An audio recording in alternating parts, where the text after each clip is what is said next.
Hey, you know what? Half of that sounding like me dying actually never made it through to the recording because my microphone wasn't turned on, so that was wonderful. Only Jeff got to hear that. Welcome, ladies and gentlemen, to another Technical Alpha podcast. Oh, God. It's like the first time I'd talked since I woke up today, and I was clearly not prepared for that to happen. Another Technical Alpha podcast. Glad you could join us today. Hopefully you're having a good one. Had a good, solid week. I got a great show lined up for you, as always. A couple of spicy things happening this week in the world of gaming. Well, in the world of everything, really, this week. It's just been one of those weeks for many people. And we'll talk a little bit about that, of course, amongst other things. If it's your first time here, whether you're listening to us live on Twitch, oh my lord, I've already leaked the entire podcast. Didn't go full screen before switching over. Now everyone knows what we're going to talk about. Might as well just wrap it up now. Send it off. You guys can just read it and go Google it later. Yeah, we got another great show. If you're joining us for the first time here on Twitch, thank you very much for checking us out. If you're checking us out on YouTube, or if you've been sent this on an RSS feed somewhere because a friend said, "Hey, there's two idiots talking about shit. Maybe you'll like it." Welcome. We'll try and keep you intrigued for at least the next hour and a half as we work our way through things. But before we get started, most important question of the week, Mr. Black, how was your week? It was another week. Didn't really got a haircut? whole lot. Oh yeah, I got that. Yeah, I got a haircut yesterday, and it was long overdue. And yeah, my birthday's on Sunday. And I'm heading to Vegas next week, so just kind of... Have you stopped counting? Yes. Yes. I'm old, man. I'm old. Do you officially feel like even though there's some people in our community who are in their 40s now and they're looking at you going, "Shut up, you haven't got there yet." Do you feel old now? Have you reached the age? Yes. And it's mainly just because my body. You know, my body is just my body. You know, when I turned like 30 years old, I was like, "Oh, I'm old," but like my body was still fine. You know, now, no, like everything hurts. It's not fine anymore. Knees get sore, stomach issues, can't fucking eat shit tons of stuff. Just tired all the fucking time. Just drained, man. I'm an old man. And I feel it. And I have a kid, which also makes you feel older. That's true. I think that's the real kicker. Like, without a kid, you'd feel old, but there'd be some part of you that didn't feel like, the adulthood hadn't hit yet. You get a kid? Yeah. I mean, I know I'm still young. Like, yes, in the grand scheme of things. Yes. Turning 36. Yes. It's like... You got some miles left in the tank. Of course, but I definitely feel 36. Old. Yes. Yeah. I think that comes with sitting in a chair for 15 straight years. Like 80% of what you described is probably just by nature of sitting in a chair for 15 years and really not doing what we knew we should have been doing. Yeah, we didn't do it. We just didn't do it. Like, get the fuck out the chair once every hour for like 5 minutes. Nothing would have changed in our career if we had done that, except for less fucked up body. Like that's it. 5 minutes every hour. We didn't do it. We knew what we were doing. We were just ignoring it. Yep. I keep telling myself every day, today's the day. I'm gonna turn on the stream once every hour. I'm gonna get up and move around. Nope. Didn't happen again. Last night, turned on the stream, been playing some Valheim for the last couple of days, checking out the update from not long ago, and just, it's like Minecraft or whatever, you're playing it, you start building something, time disappears. You don't know what fucking time it is. I look down at my phone, and Em has messaged me 3 times because I haven't looked at my phone in 2.5 hours. Oh, Kayla does that all the time. She's like, "You didn't get my text?" I'm like, "Kayla, I haven't looked at my phone in 6 hours." And it's sitting right beside me. It'll be right beside me. Nothing. I just won't even look at it. Anyway, yeah, that happens. That definitely. I know that's what fucked me up too. So it's just that science. You can't beat it. My week was it was another week. So M officially got back on a plane and headed out west to do some more travel nursing. We're the same place she was last time. And immediately upon getting there, we had some good times. So we thought, you know, when we got the ticket from the agency, we're like, oh shit, oh, this is great. It's a direct flight from Halifax to Vancouver, and then it's just a hop skip because it's inter-provincial at that point. Hop, skip, and a jump, great. Whereas last time, you know, because the agencies are trying to get the cheapest tickets possible, so you're looking at like 86 stopovers and fucking 3 days in hotels and shit. Like, nah, bro. And so last time it was like a couple stops. This time, direct there. Fantastic. All she had to do was stay a night in a hotel, woke up the next day, away she go. Problem is, when she got out in the middle of buttfuck nowhere, along with several other people, and pretty much everyone that's flying out there are out there as either a nurse or a laborer, like either for the oil field or some other shit that's going on up there. They didn't have the baggage for like half the plane. They just no luggage for any of them. Guy came out, delivered the luggage in. It's like the way that she described it, Jeff, it sounded like she was in Bangor. Like the building was tiny. There were 4 employees. They were all impossible to find. The only employees there were like car rental agencies, and then the rest of the building was just fucking an empty, vacuous fucking void. And then this guy comes out, you know, on the trolley that they drive out on the tarmac. They got the luggage. One dude offloading it.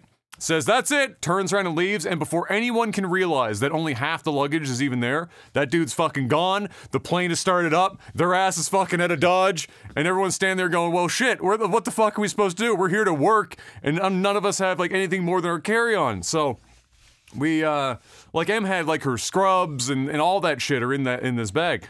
So like, oh, god damn it. So anyway, we spent 3 or 4 days with Air Canada and everything else trying to find this luggage. Thankfully, 2 days ago now, they delivered the luggage to where she's staying, and we got it. But before then, like, she lands, and she's working basically that day. So she lands, and she gets to the hotel, and then she has to go and walk to the shopping district that's like 20 minutes away, and then she bought like a couple of t-shirts at the dollar store, and then she fucking like tried to get a couple of supplies, came back, dressed up, it was like I Love Canada t-shirt from the Dollarama, and fucking went to work and like did a 12-hour shift or whatever, and came back, and I was like, oh my god, how in 2023 in a direct flight by the nation's premier, it's literally called Air Canada, you're flying within Canada, it's a direct flight, there is like no possible way you could lose luggage, and like 30 people are stranded in the middle of nowhere without fucking luggage. It's just beyond me. Like, how technology, how does it work, Mr. Black? Beyond that though, house is going really well. Smitty came over to wrap up like the last of the electrical stuff, so at this point we are just mere days away from booking the inspector to come over and, you know, poke their nose into places they shouldn't be poking their nose, and take a look at things. All the other stuff in the house is more or less done and move-in ready. There's more to be done, but we could, you know, move into it probably within the next week. Dad and I have to do a couple more things in the kitchen, but otherwise we're pretty much done. So that was exciting to get to that point of the project. And beyond that, yeah, just streaming whenever I got some fucking time. Valheim, like I said, was my gig the last couple of days, and playing Monopoly and Scrabble. It's a very exciting life, let me tell you. I couldn't put more sarcasm on that if I tried. That's all I had. Now it's time to talk about video game news, Mr. Black. You ready to talk about video game news? Woo! Almost immediately following, and I mean almost immediately following the podcast last week, because that's just how this podcast goes. Wizards of the Coast came out and said, hey, our bad. And if you remember last week, Wizards of the Coast were getting lambasted for their changes to the open gaming license, the long-standing 20-plus year license that has ruled over Dungeons and Dragons, specifically in terms of what other people can use the property for. And they just drafted a thing, we're going to put it out and be like, yeah, 7 days, get fucked. Retroactive in the whole 9 yards. As you can imagine, everyone in the community blew them the fuck up for that. And they came out and said, you know what, our bad. classic business behavior. Do something, walk it back a little bit, and then everyone's happy. It's kind of like how this seems to be going. But they said, you know what, our bad, walked a lot of it back. Following that, they announced that sometime this week, and up to, I think, the 20th, which of course is tomorrow, so again, just in time for the podcast, they're going to be releasing an updated version of that draft, and then they are going to be doing surveys with people to figure out where people are happy, where people are unhappy, and try to find some sort of common middle ground to make this a little less of a one-way street of sorts. Now, 2 or 3 things that they had immediately changed, or 2 chiefly here that I have listed, that a lot of people would be most interested in, I'm sure, is that they are saying that the license will remain royalty-free, which is different from what they had originally posted in this updated version. And the earlier OGL, so anyone that has an OGL contract, or they have a business built upon the previous OGL, that's not getting touched. They're no longer retroactively going back and fucking people in the butthole. They're just leaving it alone. They said, hey, you already had the contract. We're just going to leave it. If you want to stay with that, if you want to upgrade to the new one, I'm sure they're going to incentivize that somehow. But nevertheless, they're not going to force backwards compatibility with the previous OGL license holders, or licensees, I should say. And so that's where we're at with that right now. We'll have to wait and see and apparently not very long, within the next 24 hours, we'll see what the updated thing is, and then we'll see if they'll release what the general response to these surveys and stuff are as they try to find a better OGL moving forward. Pathfinder, which was like an offshoot of Dungeons and Dragons to begin with, and was kind of, to my knowledge, created during a different oops, we fucked up moment for Wizards of the Coast many years ago. Pathfinder creators Paizo announced that they will be working with other game companies, similar to themselves, to create a system-neutral open RPG license. And so, just by virtue of stepping out and opening their mouth and saying something stupid, Wizards of the Coast have once again brought Pathfinder and crew to the forefront, and now they're going to do something that will just bring even more competition to them. Instead of just keeping their fucking mouth shut, they just had to open their mouth, and they've shot themselves in both feet, and now we got to friggin' come up with a way to make this new contract work, while also fighting the fact that they now are going to give themselves more competition, which is kind of what we talked about last week. When you do something like they did, they can't copyright the rule set.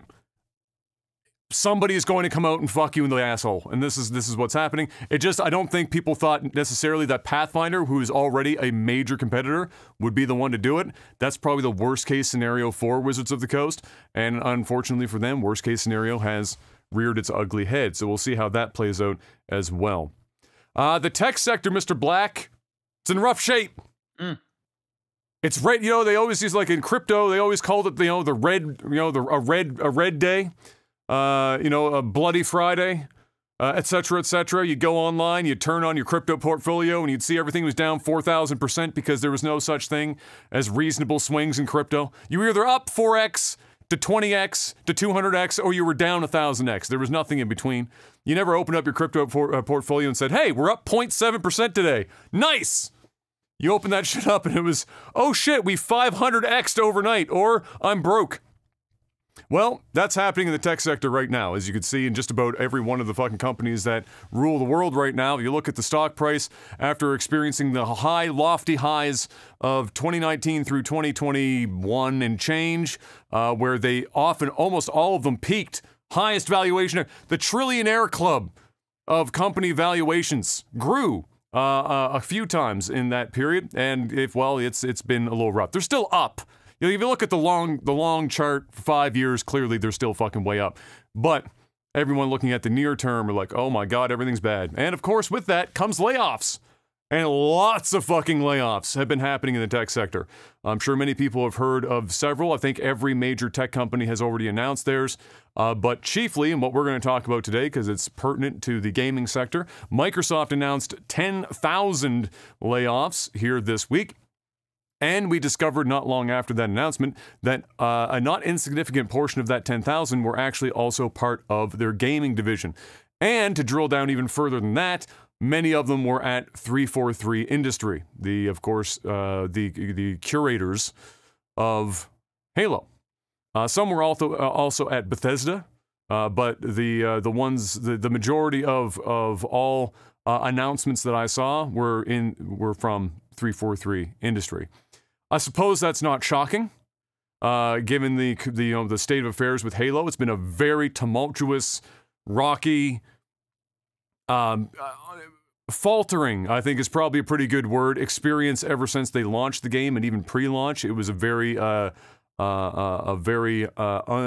not smooth process. And so a lot of them are getting laid off. Many people taking to social media to announce that they were in fact part of the layoffs.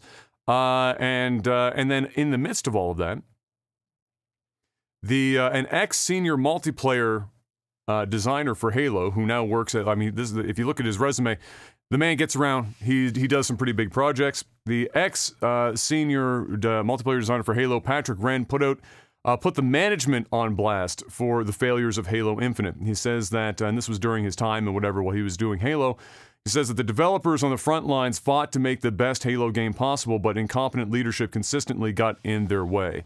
And that seems to line up from what we've watched. If you watch like a lot of the developer releases and interviews ever since 343 Industries took over, they've publicly said some pretty crazy shit, like, we just don't like Halo, or this is just not Halo, and even though it was Halo, we're making Halo different, and they've said some just very what are the words coming out of your mouth type shit.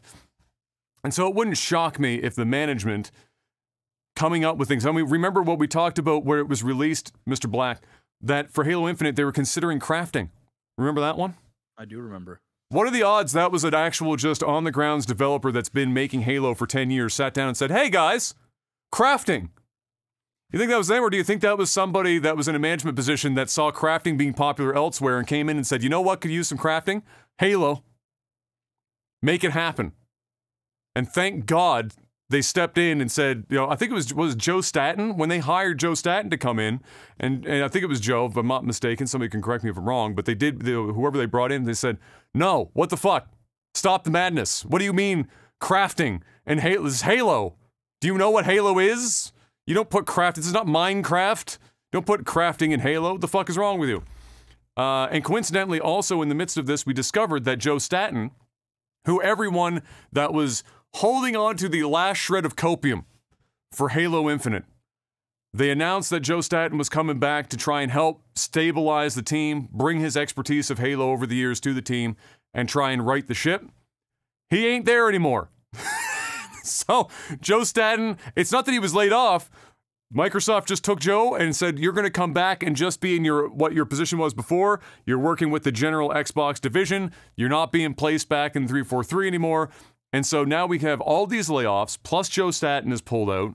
We've seen what happened in the last while here towards the end with 343's updates at the end of 2022. Everything is burning right now. So the question becomes, Mr. Black, knowing these things, and to get you involved in this conversation a little bit, do you think that this is Microsoft? Do you think that this is Microsoft perhaps no longer wanting to overinvest in Halo as it is, and maybe trying to figure out what the future of Halo actually looks like? Or even better, do you even think that Microsoft knows what the fuck Halo looks like anymore? Because they're supposed to be their flagship game. Like, Halo is supposed to be... Yeah, but it's not, though. But it's not anymore. And whose fault is that, really? And I don't even know. Did they even consider it their flagship game anymore? Well, given they spent $500 million for Infinite, I'm going to say probably. Yeah, you might be right. I mean, they wasted $500 million, so they might not anymore by the time this is all said and done. Right. Bro, I don't know, man. I'm just so tired of Halo is so dead to me that it's just not even funny. Like, it's just, and I think it's so dead to so many people at this point. Like, well, if it wasn't, it's getting even progressively deader as time goes on, for sure. Yeah, I don't know. It almost seems like they're just throwing in the towel, man. It almost just seems like they're throwing in the towel. I think Halo's always going to be here to some degree.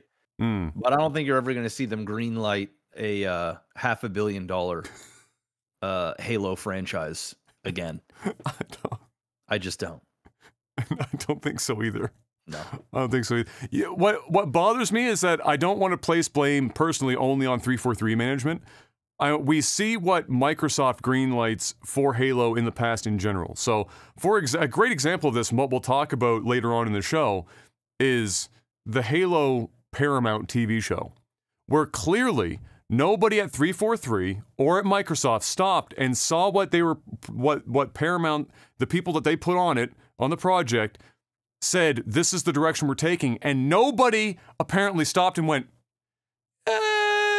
maybe that's probably not the best use of our peak intellectual property. Maybe we should be a little bit more careful and not just fucking willy-nilly throw this shit out and fucking hope for the best and have somebody take like 30 fucking books, 20 years of games, and walk into that and go, fuck all that shit. We're gonna have Master Chief out of helmet more than in a helmet, fucking people when he's never fucked anyone before, hate Cortana instead of have an actual, like, interesting interaction with Cortana, and then have, like, humans joining the Covenant and shit. Fuck everything that exists, and nobody at Microsoft or 343 stopped and went, maybe that's not a good idea. And I think that show actually gives the best insight into the Halo intellectual property, even more so than the games, because I think if you're going to be that flippant with the property, clearly there are a number of people greater than zero that have power that simply, as you say, I don't know if they even fucking care anymore about the property. Yeah. Well, I'm sure the people that are making these games, the actual developers, they do. They're giving it 150%. Yeah. You know? You don't spend your life's work, building game, even if it isn't your life's work. But like, say something took you 5 years to develop. Some of these people went to school specifically to say, I want to make a Halo game, and busted their ass to get there, and then they get there, and this is what they get, right? Yes, it's like meeting your heroes, right? It's like, you go there, you're like, holy shit, you're this 15-year-old kid getting ready to graduate high school in a couple years. Figure out what you're going to do. You get excited. You go to school to study and developing video games and rendering 3D shit or whatever the fuck they do. And you're like, you know what, man? My goal, my dream is to work on Halo. That's my dream. That's my life's mission. And what do? They get there. Their work, they get in the office. You're like, oh, man, this is incredible. Oh, my God. Like, I got the assets here. Like, we're making this game. It's going to be amazing. I'm going to be part of the crew that made the best Halo ever. And then you've just got your bosses. You got the higher ups that are just so fucking dumb. And they don't understand the pulse of a gamer. And they don't get it. They just see fancy words like NFTs. And they're like, you know what, man? They're just vultures, just trying to figure out ways to siphon as much money as you can and cut as many corners as you can. The thing is, it's okay to want to make money, but like, if you've got an IP that people love and it's got a relatively good history, not as of late, but and you're going to put $500 million and you're really going to give it an honest try. You're going to get back to playing Halo, not this other stuff that we got. And then you still don't do it. I mean, they don't care, bro. They don't care. The developers care. The ones that are making the games care. The ones that are in there in the grind 15 hours a day killing themselves, those people care. And it might even get to the point where they actually don't care. Because they realize at this point, people upstairs don't give a fuck. Why am I putting in 12, 15-hour days and busting my ass and being fucking miserable and having no life to ultimately just have it all squandered when the time comes to go and release the game? I mean, yeah, I don't know what else to say at this point. I mean, 343 is a fucking hot mess. It's a dumpster fire. And if you think about it, it should be Microsoft's premier fucking developer, because it was like the first truly major developer that they handpicked and put together at the end of Bungie's tenure, carrying the Halo franchise before they went off to start Destiny on their own. And then they said, well, we still need people to make Halo. Halo, I mean, they left at Halo, you know, Halo Reach going out on a high note. And they're like, well, we can't stop here. I mean, we put this game out and it sells 10 to 15 million fucking copies. We gotta keep somebody up. And so they handpicked and they handpicked some of the people that liked Halo the least, apparently. And just the name alone allowed them to continue to sell games at a pace that was okay for years. Yep. Yeah, it wasn't the name. It's like the name. The games were just okay. They weren't premier selling a console game anymore. They were just in the background. I mean, they literally remade Call of Duty in Halo form at one point, and they admitted to it. They were like, "Yeah, we're just making Call of Duty." You know, like fucking your perk sets and your fucking airdrops and all this shit that they crammed into Halo. And then they've just been lost. And if you look at all the games that 343 have done with each Halo installment, it's almost like they're starting from fucking scratch every single time. And I think some of that is because I really don't think they know what direction they want to fucking take Halo in. I don't think they got the closest with Infinite, but only after shit leaked and was shown and people were like, you're almost there. This is dog shit, but you're at least in the right direction. And so, like, remember when Infinite first came out and people were playing multiplayer, myself included, it was the closest to actual Halo we had gotten in like a decade or more.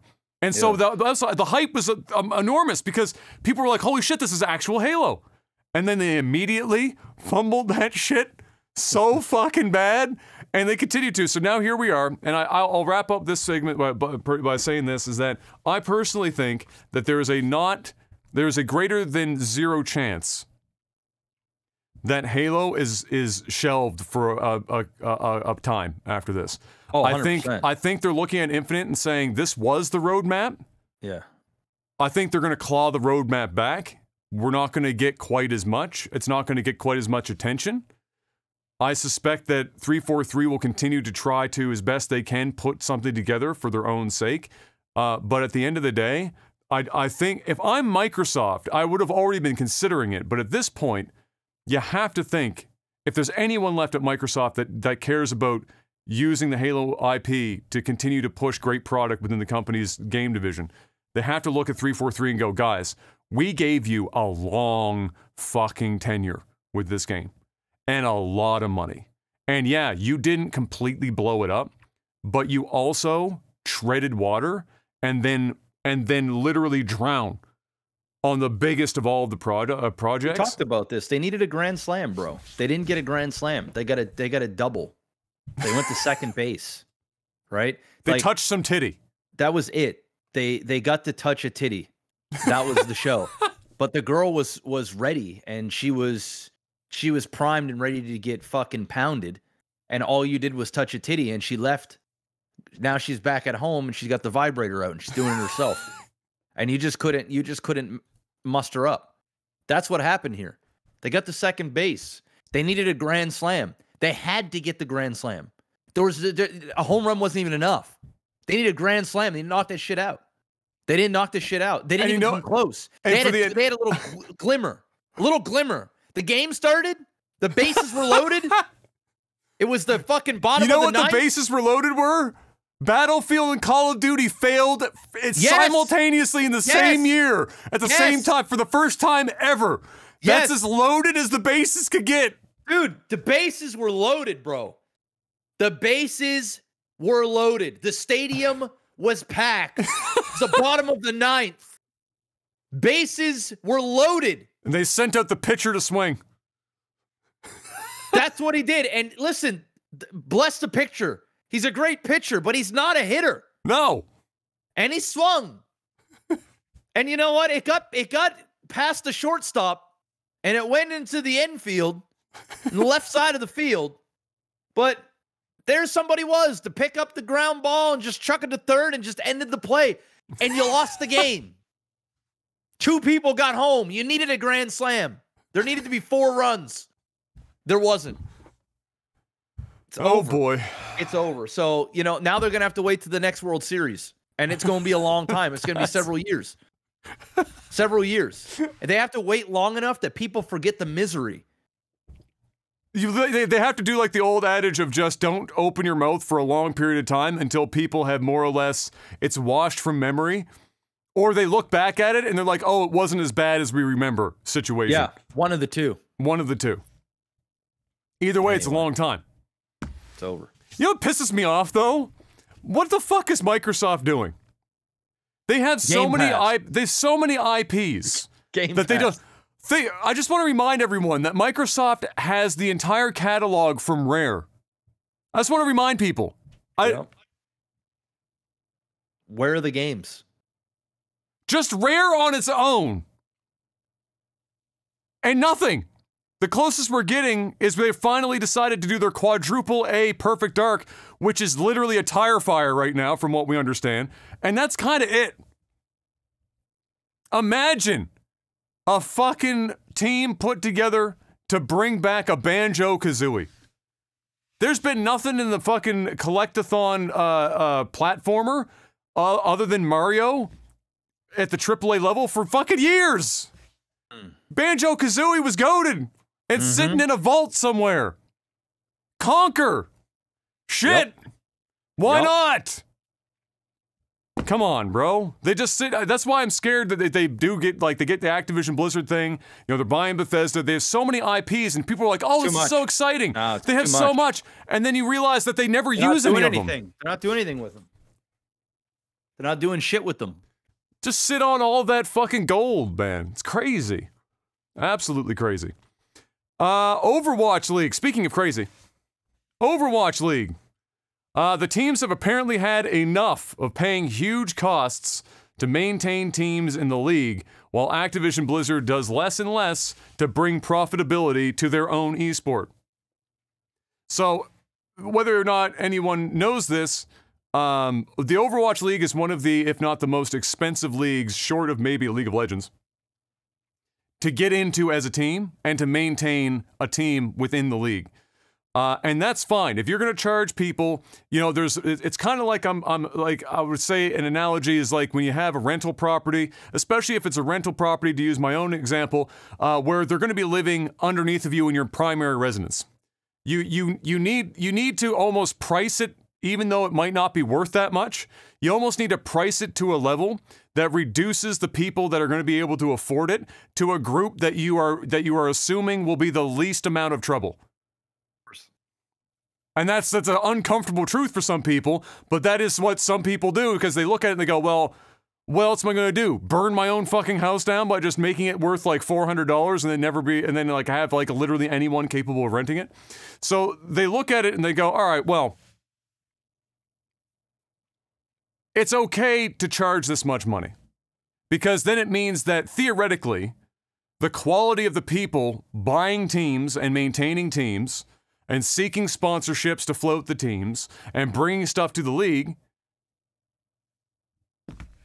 is higher, and that's fine. However, there is still some level of responsibility for Activision Blizzard, since it is their game and esport that they are running, to bring profitability and eyeballs, viewership, whatever, to the sport, so that all of this prohibitive expense pays off for the people who are actually paying to be involved in some way, shape, or form. You want to know what's not profitable? Esports. Esports. Except for like 2 fucking games. And esports teams. It's not esports teams in specifics are not profitable. It is not profitable, guys. People think all these teams, they make a bunch of money. Dude, they make their money from merch and from influencers. That's where they make their money. The vast majority of the money that gets made in these teams, oh, of course, there's sponsorship money, which essentially keeps the thing afloat. But it is not as profitable as what people think. These esports teams aren't fucking swimming in money, and they're probably making these things high, like the maintenance high. It's the same sort of deal in real estate, where there's a lot of hurdles to become a real estate agent. in a lot of places, not everywhere, but like, you know, Nova Scotia's got a lot of hurdles. It does, and it's similar to in a lot of places, but like they do this purposely, because they want to have a certain type of professional that is not only gonna study, take the exam, then you got to pay a bunch of different fees, like yearly licensing things and renewal of this, and you gotta be your own boss, you got to put in the work, you got to put in the groundwork, it's a lot of different stuff, and they do this purposely. This isn't a thing where you can just go in and hand in your resume and be like, hey, here's my resume, I'm a good person, I tell you. It's like, no, you got to do all this stuff. And it seems like Blizzard is like just cutting out. I can't imagine somebody like Blizzard. I know Blizzard gets a lot of shit, but like, I can't imagine running a league and just opening it up to whoever. Imagine the amount of sweaty fucking fuckboys and fuckgirls in their mother's basements that are like, yeah, I'm going pro in Overwatch. And, you know, everybody and their dogs fucking thinking that they're God tier and stuff.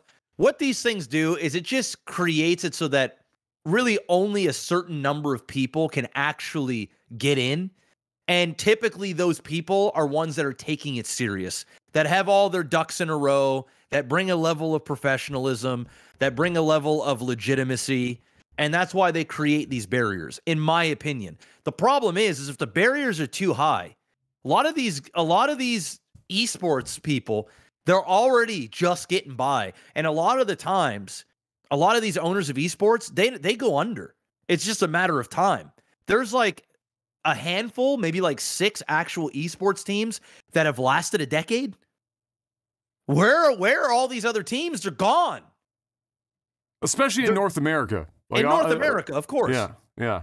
You know, like, you know, in certain parts of the world, you know, if you're looking in Korea or in Europe, you know, there are some staples for sure. And not all esports teams don't make money. Don't get me wrong, okay? There's some very successful esports teams. Very lucrative teams. But a lot of that comes at evaluations.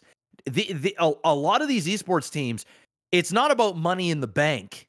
It's about what the company is valued at when they do these seed rounds, and it's a lot of venture cap. There's a lot of like angel investors and just people with dumb fucking money that just throw money around and are just like, yeah, go fucking make your esports team. And then if it blows up, it blows up.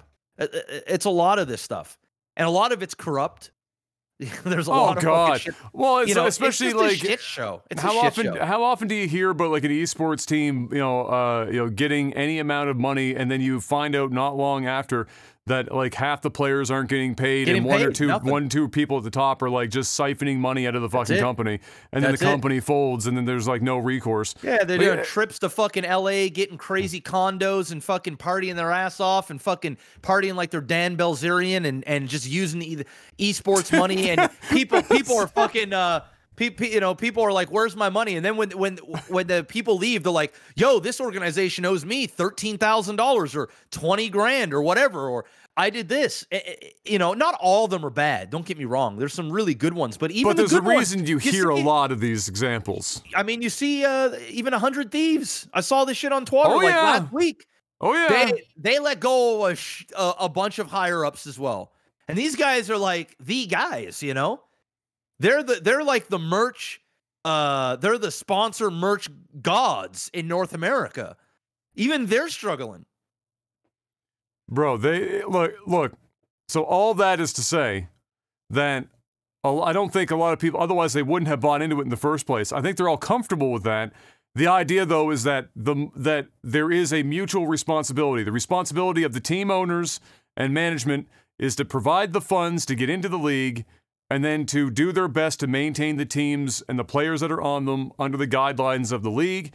And then the responsibility of the developer and the people running the actual league is to ensure that the product continues to grow and has quality, to then be able to pay off the exorbitant, you know, entry fees and maintenance costs of what they are imposing upon the teams. It's not like Jeff said it was an open market, and then it was like a free market for whoever gets into the league, and there's no franchising fee or anything like that. And you just get in, and it's anyone's game.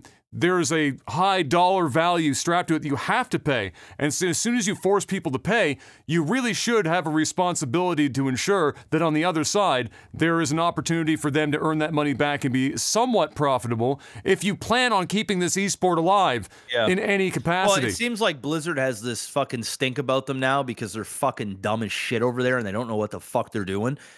Like, you know, I just think they've just lost the pulse of how community works, and it's all they act like we owe them something, and the thing is we don't owe them fuck all. In fact, Blizzard owes gamers some real fucking good games because they just keep getting lazier and lazier and lazier, and the shit has just gone down fucking hill big time. And we're not just talking about one game, we're talking about like 5 different properties gone to shit. If it wasn't for fucking World of Warcraft printing money, they're fucked. Super fucked. And they're mobile games. That's all they got. Every esport, the esports is dead. Gone. If I was an investor in esports, I'd be getting behind Riot. I'd be getting behind fucking Valve. I'd be getting behind virtually any other publisher outside of Blizzard when it comes to esports. You can't. They don't care. Heroes of the Storm, dead. StarCraft, dead. Even Warcraft PvP stuff, dead. Fucking, it's all dead. Well, you know what my theory behind all this is, and I actually talked about this on the stream last night when I was building my Viking home in Valheim. Was that there was a key difference with how Blizzard handled previous games and their esports, and how they handled Overwatch in the past.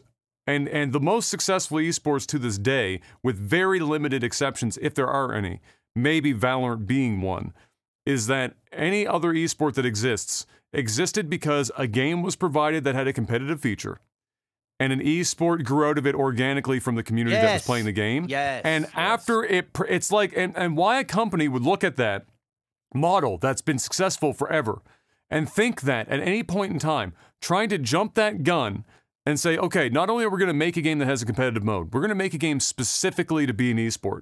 And then we are going to try to craft this community around it just by throwing a bunch of money and making it very pretty and high production values. And nobody can argue up against Overwatch League from a production standpoint or anything. It's all there. The problem is there's no soul there because they are trying to pull people there instead of letting people walk to it and then build upon what's there, which, if you think about it, is even easier because for Blizzard in the past, and they were really hands-off with StarCraft almost like the whole way anyway, with the exception of like but that's why it was the successful. WCS. But that's why it was successful. So you stand back and you go, all right, as a company, we don't have to do anything. We let the community build an esport, prove that it's viable. There's a market for it without doing anything, without spending a dime. We just make the game. And then after years of the proof being there, now we step in and all we have to do is be a support system. We don't have to take over. Enable people. Just throw some gasoline on the fire and fucking walk away and just let them do the thing. And that's like every esport that's ever been successful, majorly successful with few exceptions. Look what League of Legends, look what Riot did. Look, the proof is in the pudding.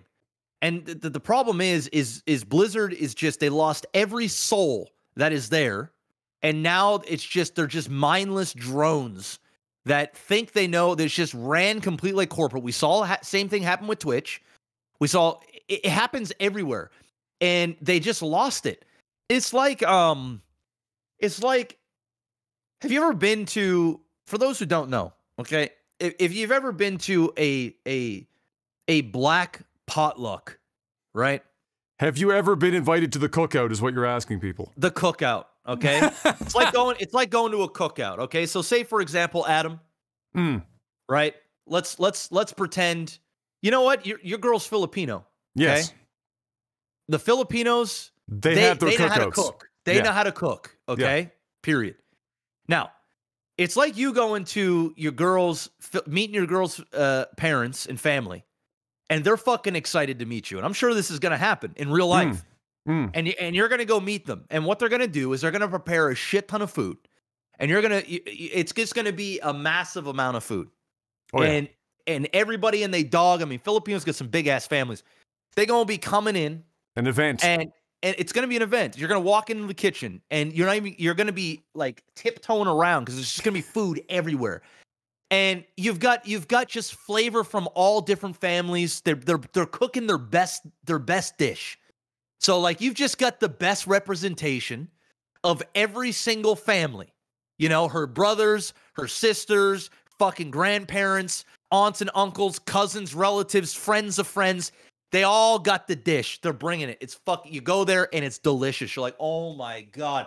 If only, if this was a restaurant, I'd be eating here every day. And then there's just some fucking dumbass that is sitting around the corner for whatever reason. And he's got a ton of money. And he overhears you. He overhears you. I said, what? You know what? That's a great idea. You know what I think I'm going to do? I think I'm going to open up an all-you-can-eat Filipino buffet. That's what I'm going to do. So he opens up the Filipino buffet. And he goes, you know what? Let's just get all those Filipino dishes that was at this cookout. Because Adam loved the fucking cookout. This is just everybody. This is going to be a home run. This is going to be that grand slam. This is it. This is the one. Okay. Now this guy here that made this is Blizzard. Okay. They're like, yeah. Okay, this is great. This formula works. Okay, we're going to go hire 3 Caucasians and we're going to put them in the kitchen and we're going to tell them to go make Filipino food, all those dishes. And bless their soul, they work hard. They work hard as hell. They're in the fucking back sweating like it's a fucking work, what are they, sweatshops? They're out there just grinding. They're grinding hours, man. They're overworked. They're underpaid, but they're doing their best. Buffet opens. You go in there, and you're going, holy shit, there's a lot of food here. But just doesn't smell right. I'm going to give it a try. Because I love the Filipino cookout. So you go there, you take all the food. You get yourself like 5 plates, because when it comes to Filipino families, it doesn't matter. You just pile it on, okay? Pile it on. They pile it, you go to your table, you start eating it. This shit is bland as fuck. It's got no flavor. Shit tastes like ass. Tastes like white people food. Nailed it. I didn't want to say it, but you said it. It doesn't have a taste of soul, culture, nothing. It's missing that intangible ingredient. It's missing the passion. It's missing that thing. That's the problem. You just can't create. What they're doing is they're just faking it. That you can't fake passion. It just resonates. You just see it. You can get a bunch of people in the building. You can open up the buffet and say, this is going to be the greatest buffet ever. And all the Filipino food you can think, and all you can eat, and it's reasonably priced, even though Blizzard's not reasonably priced. And we'll just go there, and it's going to be great. And they got the most fanciest building with the most fanciest comfortable seats. But the reality is, if the food sucks, no one's going back, and the place is going under. That's Blizzard when it comes to esports. They lost it. The culture and passion is dead. It's gone. And the cold truth is, it's never coming back. Ever. It's never coming back. The best that we're going to do is if for somehow, some way, they create a game and they just allow us to go and do what we need to do with the game, and just say, keep your fucking hands off it. Just balance it when we tell you to balance it. Do the things that we tell you to do, and just shut the fuck up and collect your money. But no. Same thing with Grand Theft Auto. Rockstar isn't coming in and creating their own role-play servers. They know. They go in there and they say, okay, 5M is gone. All the role-play servers are gone. We're going to make our own set of role-play servers. Shit's going to crash and burn because they don't know what it's like. They haven't been in the trenches. All they need to do, and that's what they do, is they just come up with updates once in a while. They keep the game afloat, and that's it. They let us go. Blizzard needs to do the same. It's what Riot does. It's what Valve does. It's what most of these companies do. Yeah, some are a little bit more hands-on than others, and it's okay to be hands-on if you know what the fuck you're doing. Blizzard don't know what the fuck they're doing anymore. They know how to make competent games, okay? They know how to make good games. That's what they do. They make good games. I know they know how to make sterile games. Is how I describe it. Okay, there you go. They make sterile games. They make games that work. Right? They're not making games anymore that I wake up in the morning excited to run downstairs and fucking play their games. They haven't in a long time. Now it's Call of Duty, World of Warcraft, Diablo Immortal. Anyway, I digress. I just can't stand what Blizzard's become. All of that is to say, to try and bring it back to the original point. All that is to say is that these Overwatch teams have hired a British law firm to open up dialogue with Activision Blizzard, legally speaking. They're going to go into collective bargaining, essentially, to try and figure this out, because Activision Blizzard, just as a baseline example, after their partnership with YouTube ended in November of last year, have not moved to collect any other partnership or deal since for the league. Zero. And so, but they're still asking, hey guys, you want to pay us your league dues, please and thank you? And the teams are going, your union dues? Blood from a fucking stone? Where do you think the money is coming from? If we're not participating in a league that's generating millions of dollars, how do you expect millions of dollars to keep pouring into your fucking pockets for this shit? Especially in this climate, dude. Everything is down. Like, down bad. Bad. It's about to get worse. So, I mean, my question to follow this up with for you, Mr. Black, because like you said, esports is not necessarily, in very many instances, a profitable venture. There are people that have the money and the talent, whether it's players or owners or tournament organizers, etc., that are all there. They have the passion, they have the talent, they have the money. But do you think that Overwatch League is approaching too great a sunk cost fallacy situation? Do you think that they should just take their money, their players, their talent, and move elsewhere and just go to a game that's actually going to be profitable for them? Yes. And in fact, they should speak with their wallets. I mean, it's easier said than done, because I know there's a lot of people that depend upon these leagues. It's their livelihood. There's a lot of moving parts. To run an esports team, it isn't one person. There is a large group of people all working in tandem to make this thing fucking float. You know, but if you really want to stick it to them, why don't all these teams just say, we're done. We're not doing this anymore. Where's the Overwatch League without the teams, right? But it's easier said than done, because there's some people, it's like the UFC, right? In the UFC, they're like, well, why don't the fighters just not fight if they're not getting paid right? Well, you know, some people just need to feed their families, and you just can't not do it. But like, it just seems, it's just diminishing returns over and over and over. It's not even like Overwatch is some sort of incredible fucking game that like everybody's chomping at the bit to get to. It's the Overwatch League as a whole, honestly, has and will continue to be a failure. It's a failure. I think that they need to overhaul the entire league if they want to go forward. I don't think you can charge this much money. I think that they need to be able to say that, you know, the fees scale to some degree to the profitability of the overall league if they're going to continue to try and have this model, because it's just, you can't expect it. And I think if they don't come, I think if this legal action doesn't come to like some reasonable conclusion, I think Overwatch League is dead in the next year. Yeah, I agree. It's just over. I never thought I'd see it, Mr. Black. You know what? Speaking of developers, even though it's not esports, that even if they don't knock it out of the park, they understand that community passion can bring them a lot more money than trying to micromanage everything into the ground with their games. Bethesda. They release some busted ass fucking games, but they also release the tools that they use to make these games. And they basically let people run fucking wild with them. And it gives their games enormous longevity. Huge longevity. Skyrim is probably the best example of a game with longevity I've ever seen from a single player game perspective. And it's because mods have kept that bitch alive forever. And it continues on. And it will continue on because Elder Scrolls 6 ain't coming for like another 8 years. And so in saying that, we got news that I never thought I'd see would ever see the light of day.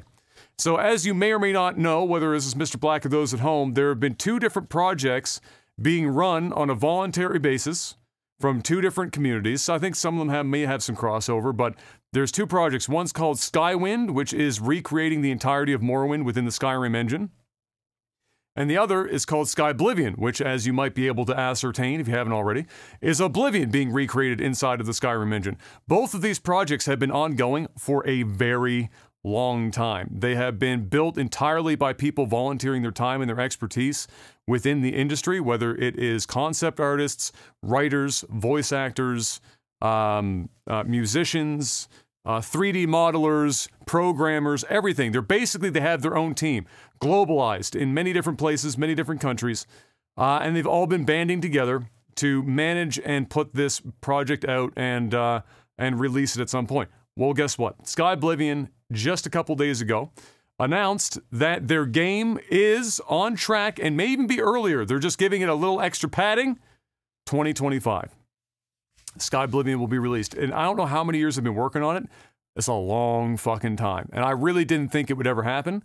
But this is a rare example. Bethesda very clearly knows that these 2 projects are being made.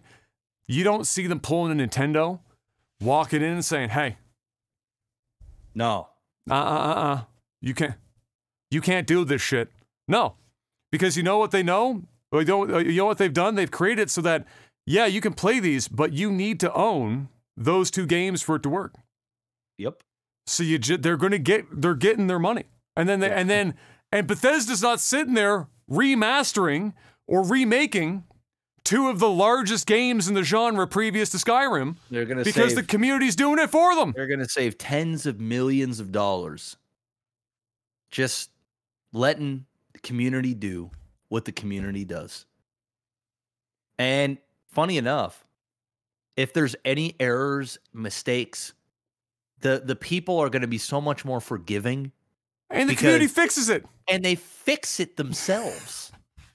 Because they have the tools to be able to do it, right? Like, they give them the fucking tool set. Now, I'm not saying that publisher or, like, developers and stuff, that they should be completely hands-off and just put out fucking sandbox-type fucking shit and say, go do what you want to do. But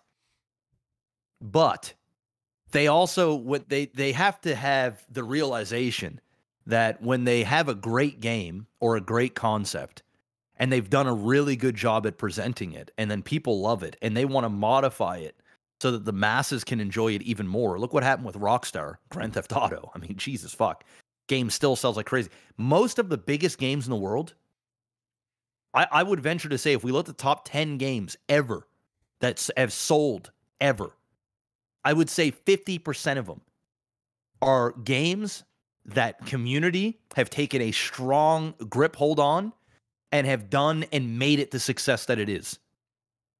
I could be talking up my ass, but I'm just going to go out and guess 50% of them. Dota only exists because Blizzard originally allowed for such verbose use of their engine to make custom games.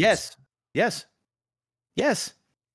So it's like, these guys, if they want to make more money, then just stop trying so hard. Stop trying to control every little thing and just make your money. You're losing money. You're fighting a battle that, like, nobody wants to fight with you. Just make good games, and then we'll do the rest, and then support what we do. And if there's something overly egregious that they're doing, okay, step in and say, I don't like that. I don't want my property represented in that manner. I don't like this. That's fine. But Jesus, fuck. Stop. But, hey, I wish the team all the best. Fucking enormous undertaking to rebuild, because this is not just a one-to-one. They've added a bunch of content, lore accurate content from books and everything else to expand Oblivion as it was, put content that was originally going to be in the game that didn't make the cut back in, voice act things that were never voice acted, add new characters, everything, it's basically, and if you watch it, to follow this up, yesterday they did a 5-hour gameplay stream. So if you look it up, you can watch it, see it, It looks fantastic. It obviously looks better than base Skyrim because they took the Skyrim engine and have clearly been additive to it because systems are powerful enough to handle that kind of shit now. And so they've done an absolute fucking, it's just crazy. And if you ever get interested, if you go and watch their developer updates and stuff to see the kind of work that has gone into these projects, fucking mind-blowing. Like, really and truly impressive. So I'm excited. Will I be playing them when they come out? 100%. Because I'll be waiting for Elder Scrolls 6. I got nothing better to do with my time, so I'll go back and do Skyblivion, and if Skywind comes out, I'll be fucking playing that too, without fucking question. And I wish them all the best. What has started as a rumor, Mr. Black turned into a supposed leak, and now it seems to be all but reality. Allegedly, Suicide Squad Kill the Justice League is a software-as-a-service model game. Everyone's favorite. It's everyone's favorite model of game these days is software as a service. Everyone loves to be paying constantly all sorts of money to play their games. So that was then a leaked screenshot came out. It seems to all but confirm it. Not only that, but it appears that unless all of this turns out to somehow be wildly fake, which I highly fucking doubt, there are no less than 6 different in-game currencies to juggle.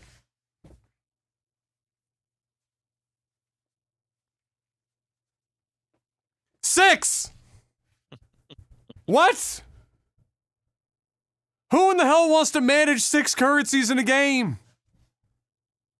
The fuck is that? So anyway, don't buy it.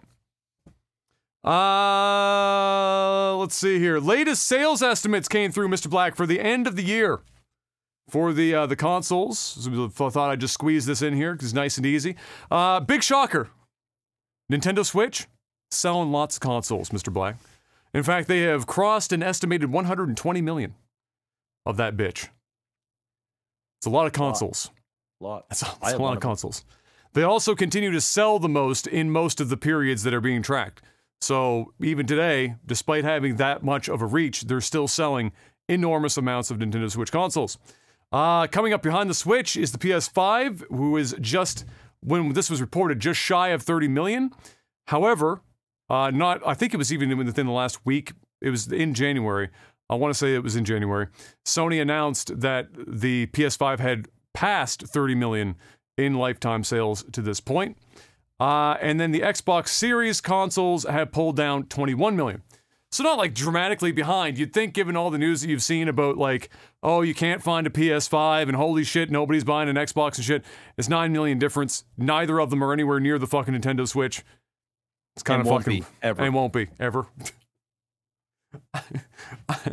120 million consoles. I mean, in fairness, the PS4 did hit over, about 120 million consoles. Or 110. Yeah, but by the time Sony PS5 gets to 70 million, the Nintendo Switches are going to be at like 250 million. What do you think, just for fun, what do you think the amount of sales for the Switch will be by the time Nintendo announces the next console that they're going to release? What do you think? 200 million? Yeah. That's such a fucking crazy number, bro. I agree.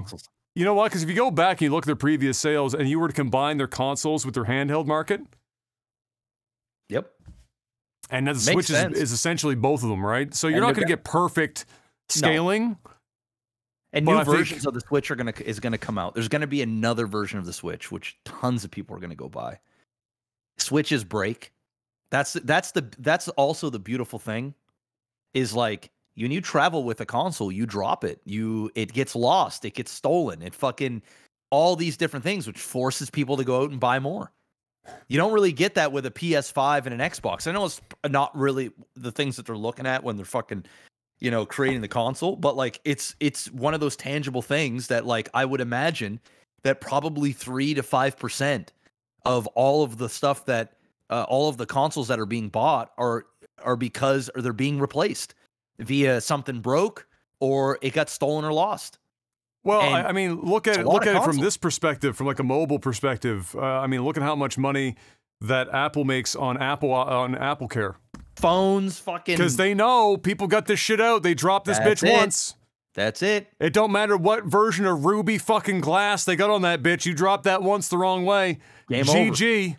Yep. And then, oh, you got Apple Care? You've been paying like fucking $20 a month for the last 4 years? Yeah. You've spent as much money. You've spent as much money on that care plan as you did on the phone and fucking self. Yeah, we can get you one. Yep. Yeah, we can fix it. It's still going to cost you $900. Yep. Where they get you. So, yeah, I'm sure they thought about it. I doubt it's a main deal in their plan, but I suspect they track that shit. Like, what do they think the repurchase situation might look like for Switches? So those are your updated numbers for the sales right now. It'll be interesting to see how those numbers scale this year with the economy being where it is, but also because both of those manufacturers, or all three of them really, have hit their stride in terms of supply side, and so it's not like a constant fucking battle to like go and buy a console anymore. It's much easier. Here's the thing, man. Even with the economy down, I actually think video games, these sort of things, I think they thrive in these environments. People look for an escape, and yeah, people are broke, but like don't underestimate the power of dumb impulsive purchases that people just cannot afford. It's like shit, you know. Or just escapism in general. Like the world is like their world is just a dumpster fire. I want to play a fucking video game kind of situation. Don't underestimate that. You know, people ain't got money, but they got credit, and they're going to put it on there. If they're going to have moments of happiness or just escapism, they're going to do that shit. So I wouldn't, yeah, it'll take some kind of a hit, but like, I don't think it's going to be as big as. I don't think it'll be major in some other sectors, you know, like eating out, like going to restaurants and those types of things. That'll hurt, but like people are going to buy what they buy, no matter going to buy what they want, no matter what type of environment they're in. I wonder if it will be like, hardware sales. You know, it might take a small hit, but it won't be huge. But the software side will be bigger because somebody will buy a console, but they're only going to buy like one game. Or something like that. So like maybe it'll look something like that. Speaking of buying one game, perhaps a reminder, Miss Black. I don't know if you know this, but social media not always particularly representative of the real world. Wow. Shocking, no, I know. There's some people that might shock them, but trust me, if you're on Twitter and it seems like the entirety of Twitter is blowing up over one thing, it doesn't immediately mean that that is applicable to the entire population of the fucking world. Sometimes it's accurate. Depends on the topic. But let me tell you something. It's not accurate for this. So after years of people just being very upset and very hard-nosed about supporting Hogwarts, what was it called? What's it called? Hogwarts Legacy or some shit? What I have written here in my notes, I can't even remember. Yeah, Hogwarts Legacy. That's the Harry Potter game coming up that actually looks like a pretty fucking dope video game from what I've seen. I'm not chomping at the bit to play it, but when I've watched gameplay, it looks pretty fucking good. Looks like a game. It looks like a game. And there's a lot of people that like Harry Potter and a lot of people that play video games. And so if it's a good game, I suspect it's probably going to sell a few copies. And we know it's going to sell a few copies because in the last several weeks, ever since it's been put up for pretty much pre-order, it has been steadily climbing, just as an example, the Steam charts, just as a pre-order. Not even released yet, but just as a pre-order. It's gone from like 8th to 5th, and it just seems to keep on fucking going up. People pre-ordering this game and buying it in droves. And a lot of discourse. If you would think that if you were like my Twitter, and you've got a mixture of people that play games and people that critique games and industry, people that are involved as well. And I follow a lot of just artists, so whether it's painters or writers or whatever, all of that intersects at fucking Hogwarts Legacy for some reason. I mean, you can probably put together why that might happen. But, so my timeline for periods of time is all of those different segments talking about this game. And what supporting it means because of J.K. Rowling's comments in various forums over the last few years about the transgender community and transgender women specifically, and the whole concept of nobody should, there's like kind of the two camps. Nobody should be buying this game because it supports J.K. Rowling, who has been making these comments against the transgender community, specifically transgender women, and the other camp that says, well, a common comparison is, what did you use to fucking send that tweet out into the fucking world? Well, most people are using one of these bad boys right here. Right here. And I don't want to remind anyone, because you probably don't want to think about it. And nobody really does. But most of the raw materials that go into making these bad boys are mined by children in undeveloped countries. Follow that up with most of them are built by children in underdeveloped countries, and even some that are developed, but they just have child labor laws that don't fucking exist. And many of them, unfortunately, are companies that will say on paper, oh, like ethically sourced. But if you trace it back, as it's been done with cobalt, for example, if you want to really hate yourself, go look up cobalt mining. You'll find out which for like cobalt used in like batteries and stuff. That's not true. They're just lying. and so you've been lied to.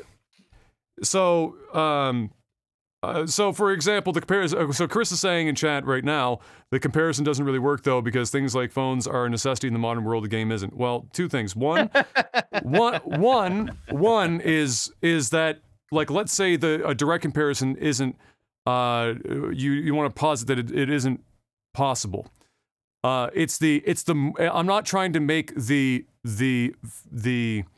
tangible result the conversation so much as the moral implied nature of both of these arguments, which are completely and utterly comparable in every way you could hope to imagine.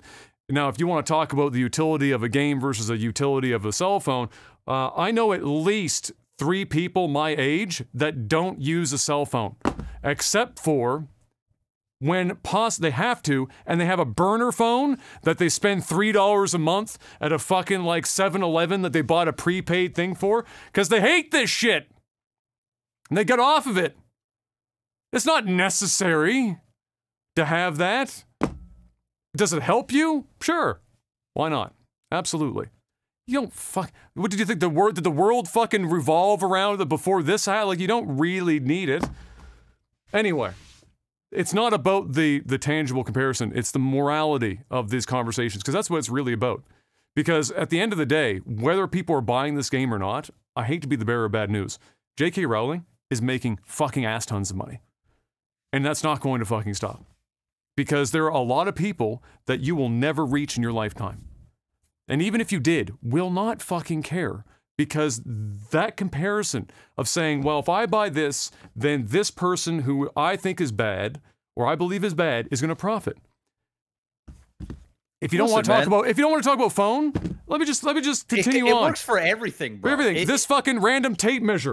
This pen that I'm holding in my hand. This wireless keyboard. This fucking notepad. The fucking vitamin C tablets that I'm sitting on. This random fucking glass jar. The underwear that I half shit 5 minutes ago. Everything you lay hands on, with a small, tiny, absolutely astronomical percentage in which all of the raw materials and all of the labor and all of the sales that has happened has been produced by ethical, legally sourced, in-country things. And I mean a tiny list. Everything. The food you eat. Yup. The avocado on your toast. Adam, no! Adam, don't speak the truth, Adam! It doesn't help my agenda, Adam. Do you need food? No, Adam, no, my ears. I can't handle the truth. Don't tell me this. The clothes I'm wearing, god damn. I wonder where the Under Armour was made at. My guess, China. You want to know who's making this shit? Children. My son. Instead of playing Pokemon upstairs, he's in a shop. It's sad, but it's the world we live in. Listen, people can go ahead and if they don't want to support the game because J.K. Rowling is part of it, hey, fine. That's fucking awesome. Do it. You have that freedom. Fuck J.K. Rowling. Fuck her. There you go. You've done it. But don't be a fucking vegan and weaponize your own moral compass for somebody else's and go to them and be like, oh, you asshole. You should do what I'm doing. And if you don't, you're the enemy. Bad. Yeah, you're bad. You're as bad as them. And don't get me fucking started on the vegan thing either. Because I don't know if people think about this for 5 seconds, but if you just go like straight fucking vegan and everyone started with plants, do you know how much like fucking chemical and shit is used to fucking grow the vegetable only thing that you're talking about? And then furthermore, how do you think the vegetables that don't grow seasonally in one fucking place, where do you think it comes from? How do you think it gets to you? Do you think that do you want to say on one hand, planes are the most pollutant fucking thing in the world and then realize that most of your food that's coming from overseas is coming from the 2 biggest polluters, cargo ships and planes? And you're going to be like, oh, but the cows that are farting in an open field, destroying the world, methane leaking out of the asshole of my fucking dinner next Tuesday is so much worse than flying 40 tons of fucking avocado to a place in the world that didn't know what avocado was until 2003. Hey man, I got nothing to add here, Adam. He's dead already, man. He's dead. I have nothing against, like you said. If you want to do that and be the person that says I'm against what she says, I don't want to support anything that she has anything to do with. You have that because right. I'm against it. Great. Oh my God, you know what's the brilliant thing about that is that we all occupy a society in which you aren't punished for doing it. You can totally do that shit. You're not going to be sent to prison for expressing your opinion that you think JK should walk off a fucking short pier with fucking concrete shoes. That's not a fucking problem. Now, if you put her in the shoes and push her, that's a problem. But you can say that you'd like her to take a long walk off a short pier, it's fine.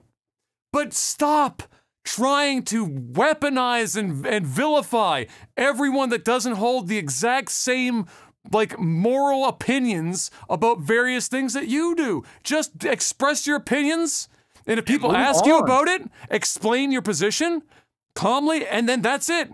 Lead by example. Don't force people. The worst way to get anyone to do anything is to try and force them to do it. You lead by example. They look at you, and you go, hey, that person looks like they're pretty fucking happy. They're having a great fucking time. I wonder what their secret is. And then they ask you, and you're like, and you don't preach it to them. You just say, hey, this is what I do. I wake up in the morning. And right now, what's the fucking popular thing? I wake up in the morning, I take a fucking ice bath at minus 45 degrees Celsius, I fucking shrivel my testicles into my stomach to wake up instead of drinking coffee, and then I fucking do like fucking taint sunning yoga in a field until like 12, and then I go and work in Silicon Valley for like 3 to 4 minutes, and then I go home and I make 600 grand a year. And like, wow! That sounds pretty good, and it wasn't preachy. Maybe I will do the same and start sunning my taint for a couple hours a day. Maybe that will make me happy, and then move on. But if you go on the internet and you're like, if you don't fucking get out there and fucking sun your taint thrice a day, you're a problem. Nobody's gonna want to do that shit.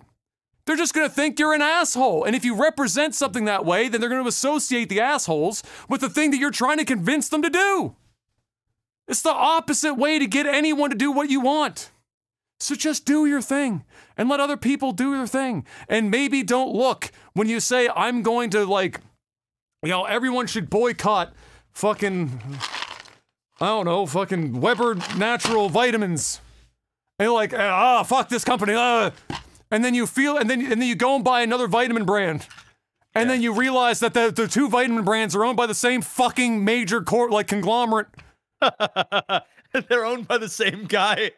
But you're like, fuck them. I'm buying this one. And you're like, oh wait, they're the same company.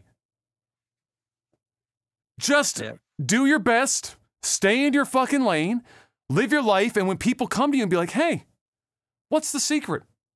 Then you can tell them you can sun your taint while pointing both fingers at the last geolocation of J.K. Rowling, and everyone will be fucking happy. That's as complicated as it gets. Complicated as it fucking gets. Hey, I got nothing to add, Adam. You summed it up. Following the cancellation of many games at Ubisoft, Mr. Black, people were wondering if the long-awaited and frequently delayed and buried Beyond Good and Evil 2 was one of those casualties. Fear not, evidently, at least for now, It is not one of those games. It was confirmed that it is still in development, although, like I said in my notes here, who knows what decade that shit's coming. I say decade because I ain't going to say year. I don't know. Might be this decade. Could be next. You just never fucking know. And that's all I've got for game news, Mr. Black. So while my blood pressure comes back down to earth, why don't you sell everyone on our sponsors and our Patreon? Patreon.com/lagtv. Head on over there, throw some money at the screen, keep the podcast afloat. If you don't want to throw money at the screen, that's okay too. You can become a NordVPN user. And you can do that by going to nordvpn.com/OTT. Get yourself a 2-year subscription. Get a massive discount plus a bonus month when you use that promo code OTT. Stay safe. Stay anonymous when you're on the internet. Watch different regions of Netflix and other streaming services at the click of a button. Plus, 30-day money-back guarantee. If you don't like it for whatever reason, doesn't matter. Within 30 days, get your money back, no questions asked. You can use up to 6 simultaneous devices. You can mask your IP without having to be a programmer. It's super easy. It is quite literally, you see a map on an app, you click, I'm going to be US today, and connected. That is, there's no fancy coding. You don't have to be some sort of guru or whatever you want to, I don't know, expert. It's just, it's so easy to use that my dad uses it. And that guy is computer challenged. I'm just going to go out and say it. He's not good with PCs. Speaking of PCs, if you have a desktop, which just about everybody does, you can use their app called Threat Protection. You don't even have to be connected to a VPN or a server. It just runs in the background of your PC, and it makes it so that you are not getting malicious threat ads that pop up that can give you malware. It will detect malware on your PC and remove it for you. It makes it so that they can't track all of the things that you're doing on the internet. The internet's a crazy place, guys. You got to stay safe out there. You got to stay anonymous, and you can do that with the #1 VPN on the market, NordVPN. And at the price of less than a grande cinnamon dolce latte a month at Starbucks, really half the price of it, you can't go wrong. Like I said, with the 30-day money-back guarantee, you try it out. And, if you don't like it, get your money back. You're going to like it, though. It's going to work. It works on your Mac, works on your PC, laptop, smartphone, smart TV. They've got an app virtually for anything and everything. Plus, they've got another wide variety of other products that they have as well. They've got like password protections and you name it. They've got it all. So go check them out. nordvpn.com/OTT, guys. Stay safe, stay anonymous out there, and think promo code OTT when you head on over there. That's it. Wonderful. So this is just, I just picked up that notepad for the first time. I was reading what was on it. I was just reminding myself what the fuck I wrote, like, God knows, 9 months ago. It's time for Move and TV. I'm not entirely sure how it's possible, Mr. Black, but apparently a sequel to Passion of the Christ is beginning to film this spring. I'm not gonna lie, when I saw that, when I was reading what was on the list, I kind of chuckled. I was like, really? So my follow-up to that is, perhaps it's right after Easter. Perhaps. It's the resurrection of the Christ. Resurrection of the Christ. No Maybe joke. That very well could be. Resurrection. Passion of the Christ. Resurrection. That's it right there. Jesus help us. Literally, please God, anything. Yeah, I would say that I'm interested in how that plays out for sure. I remember seeing the original Passion of the Christ in theaters when I was a teenager. Shit scarred me for like 3 years after I watched that shit, because I wasn't somebody that watched a bunch of like gore porn, and gore porn didn't really exist at that time. Like it was just starting to like surface as a thing, like Texas Chainsaw and all that kind of like Saw hadn't really taken over the world just entirely yet. And I remember going in and seeing Passion of the Christ, and I was like, I walked out of that theater and I looked like I'd licked a toad for like the next fucking 4 days. My eyes were like plastered fucking wide open. I didn't know how to freaking process what I just watched because it was so brutal, dude. That movie was fucking brutal. And so, yeah, anyway, I don't know what maybe this next movie is just 3 hours of a dude trying to move a rock, and then magically the rock moves, and then Jesus is standing there, and then the movie ends. Possible. Who knows? All of that could be a thing, Mr. Black. Maybe he's a superhero this time around. You know, it's turned into a superhero movie and just make all the monies. Jesus is replacing as the Flash. Is that what you're saying? No, it could be like Captain America, but it's just Jesus. And his main power is turning fucking water into wine. Or turning himself white with blue eyes. That too. It's a superpower. It's Jesus. He can do whatever he wants. I mean, really, he's the ultimate superhero, right? I mean, he's Jesus. Water into wine would be a very popular fucking trick right now. If you could do that, that would win a lot of people over. If you're going to be turning water into wine, pro tip. There you go. If God ever wanted to earn some extra brownie points right now, be a great time for somebody. Send somebody down here that could turn water into wine. Win a lot of people over very quickly. You know who's not winning a lot of people over, Mr. Black? Who's that? HBO Max's Velma. I heard about that dumpster fire. Yeah. Well, here's the thing. It is a dumpster fire, but it was like the biggest fucking release or like single like release that HBO has basically done. A lot of eyeballs passed across it. And I suspect this might have been part of their fucking plan. Because if you go in and actually look at what the show Velma is and all of the characters and what they changed and what the writing is, it looks like it's either one of two things. The first option is really and truly, these are the worst writers in the history of film and television. Full stop. Nobody's ever done it worse. Nobody's ever been more of an obnoxious twat in the history of film and TV. Or, option two, is this shit was done intentionally to piss off as many people as possible, to generate as much fucking online discussion as possible, to drive a bunch of like, I can't look away from a tire fire type views that would generate. And dude, they fucking piss on every group that you can come up with is getting shattered in this show. And it is so fucking terrible. If any, there's a million video essays already on this fucking on YouTube. And so they're being successful. If this was their intention, they're 100% fucking, they're winning right now. I mean, we're talking about it right now for this very purpose. But it is, I watched a couple of video essays and they talk about, like, even if you just read the synopsis, I'm just going to read, have you read the synopsis for the show yet, Jeff? I have not, no. Okay, just give me a second. I should have pulled this up. Okay.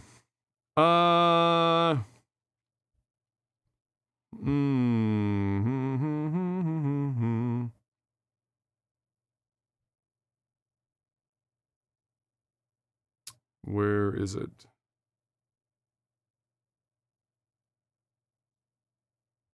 Here we go.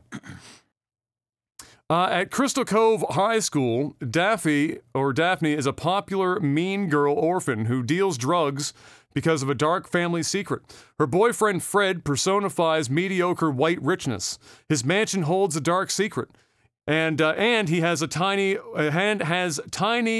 teeny whittle privates, a subject of much conversation. Shaggy has become Norval, a school newspaper striver, friend-zoned by his beloved Velma. He worries he's a beta male.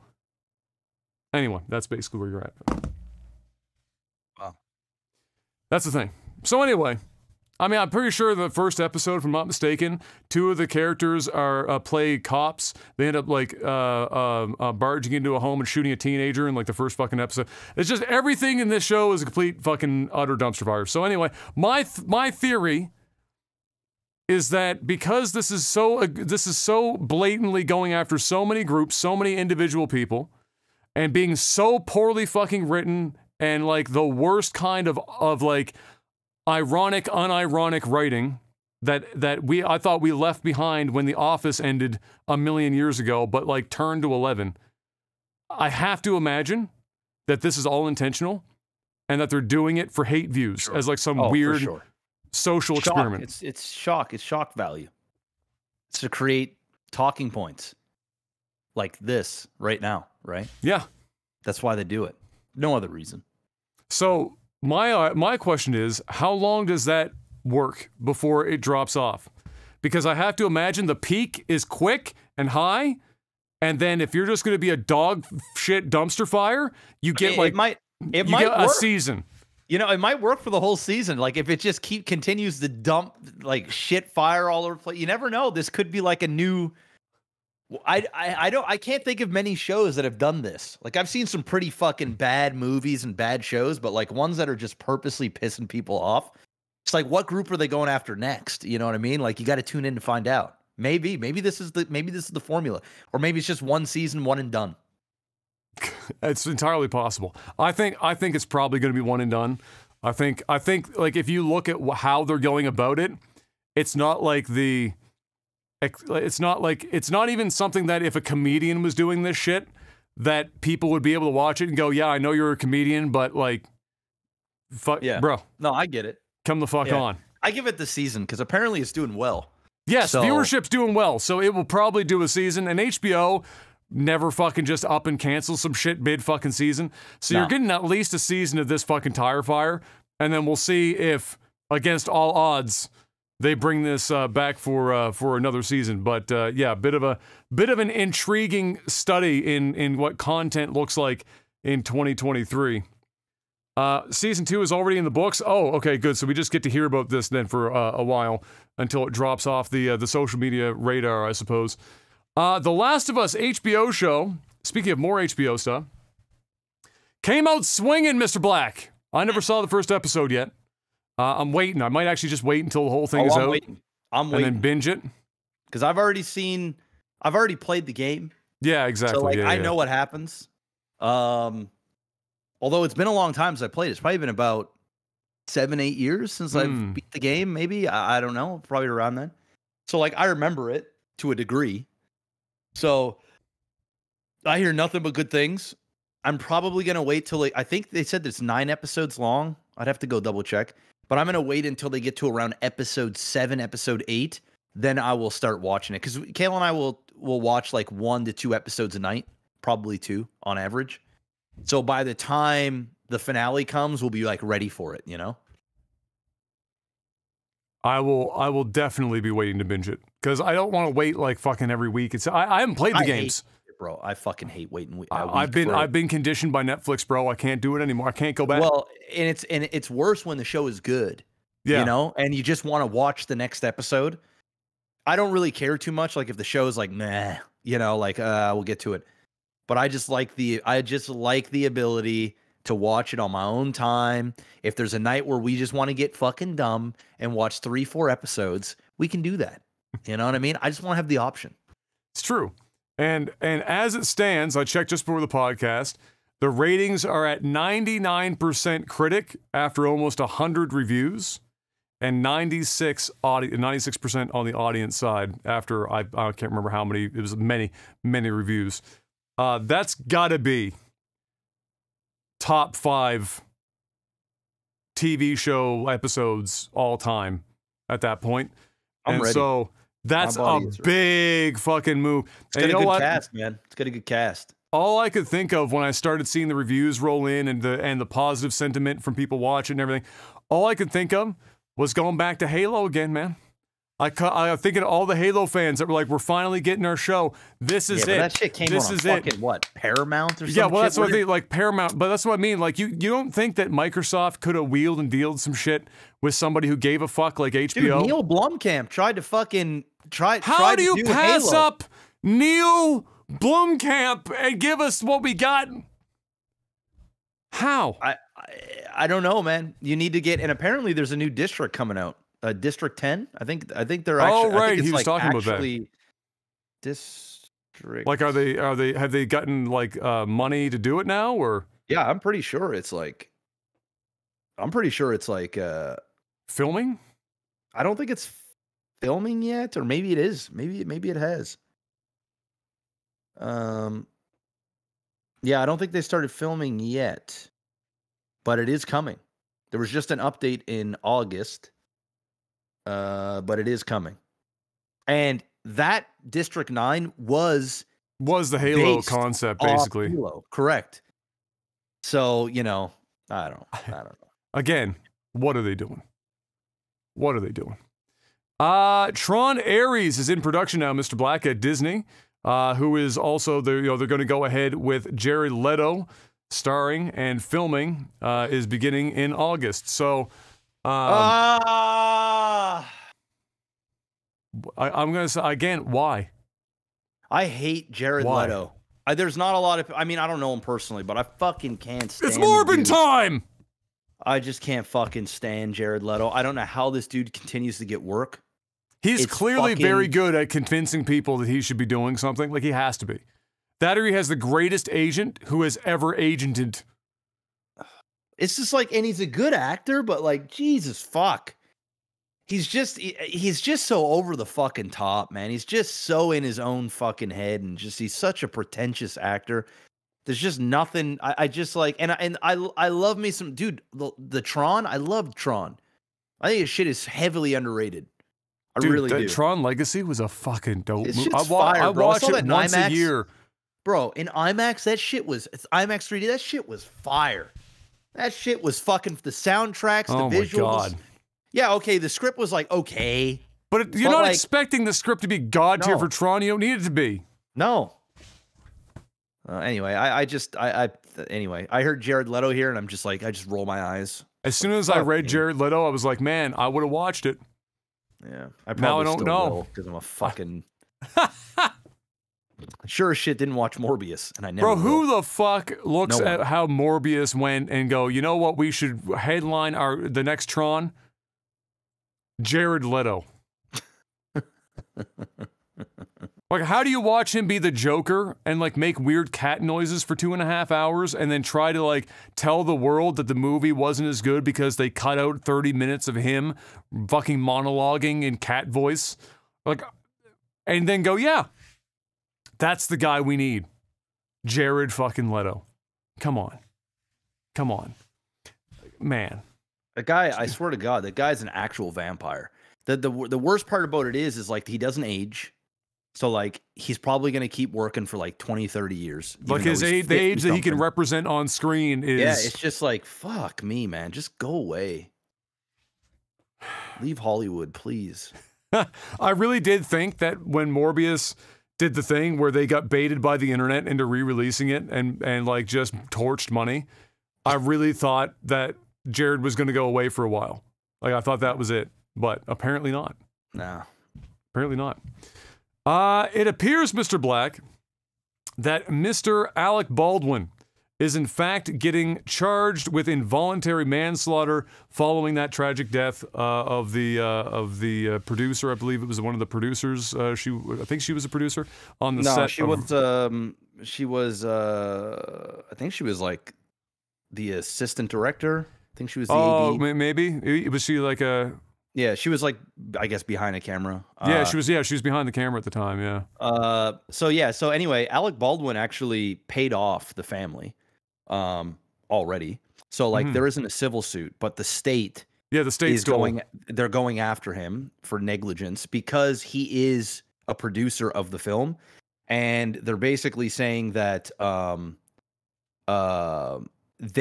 producers cut corners, and the armor that they got was her first time on the job, but she is in the family, I guess, of another famous armorer in the business. Oh, okay. And because they had such a small budget, they cut corners, and she ended up loading the gun with a real...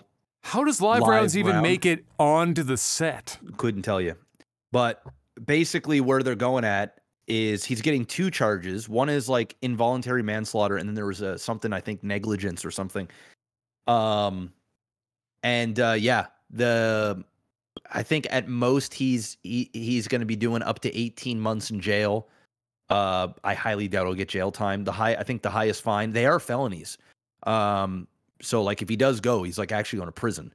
But what's going to end up happening is the person who, I don't know if it was the armorer, I'd have to go check, but I don't know if it was the armorer or somebody else. They've already pleaded guilty to some sort of thing, and they ended up basically getting a slap on the wrist, but they're going to end up testifying against Alec Baldwin in court, and it's probably why they got a deal.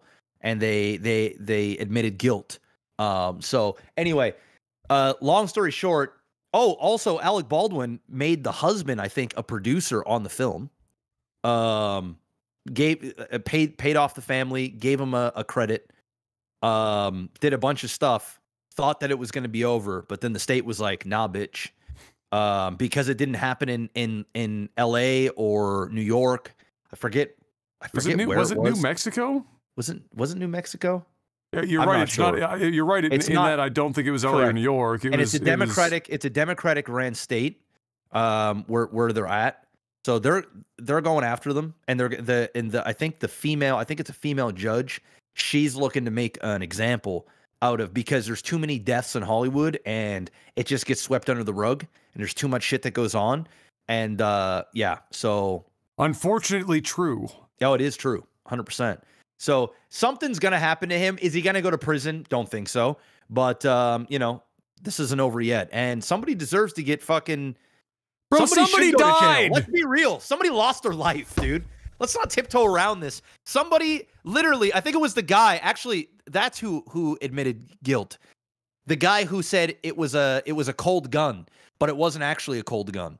So he actually admitted guilt and took a plea deal.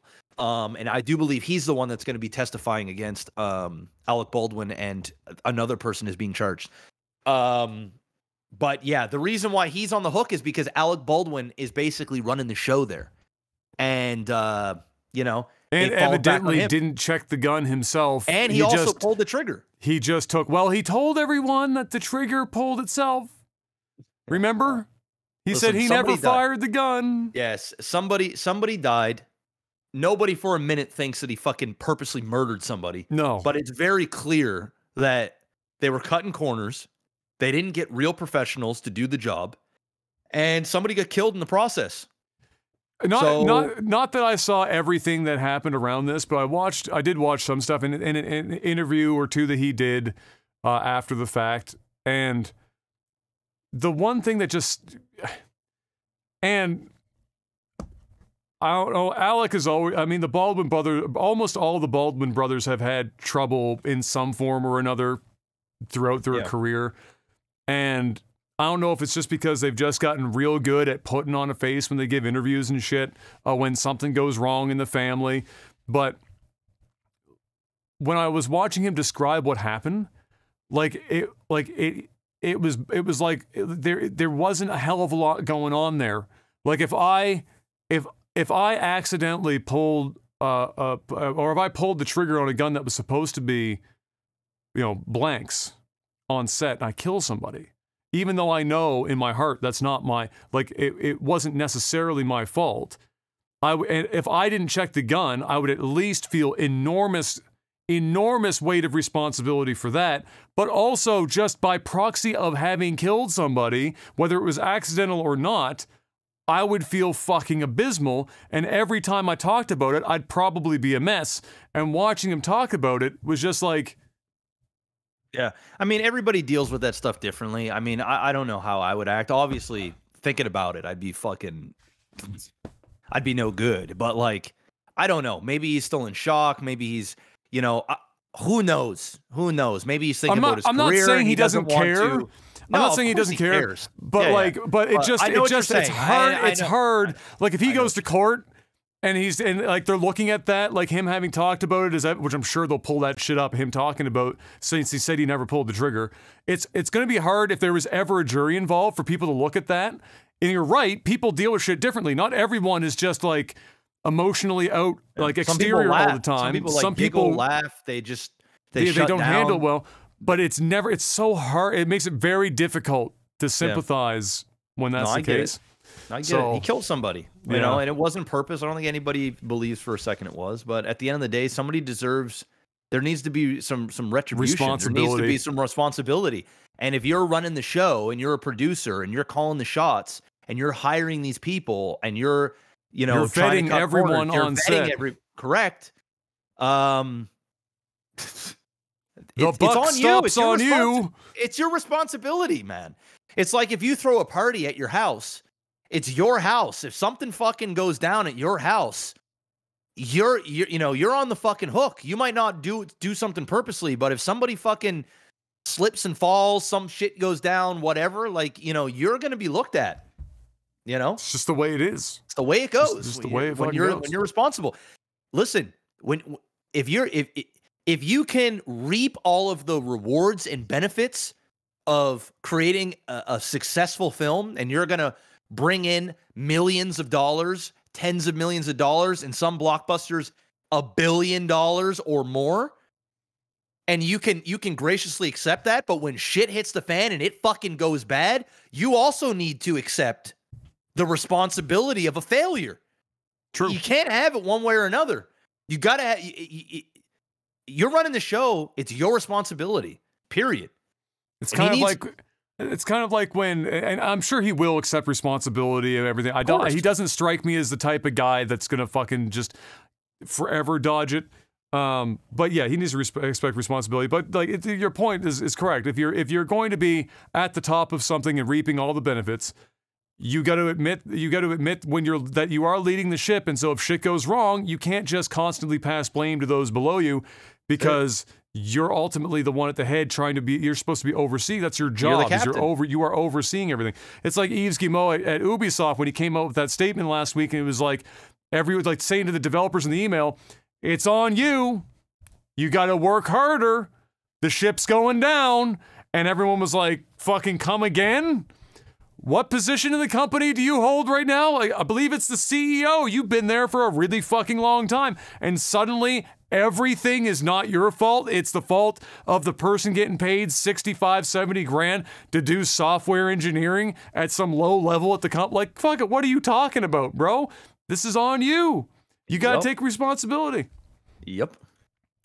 Well, that's all I've got for movies and TV, unless there's something I missed that you caught. Avatar update. Where are we at?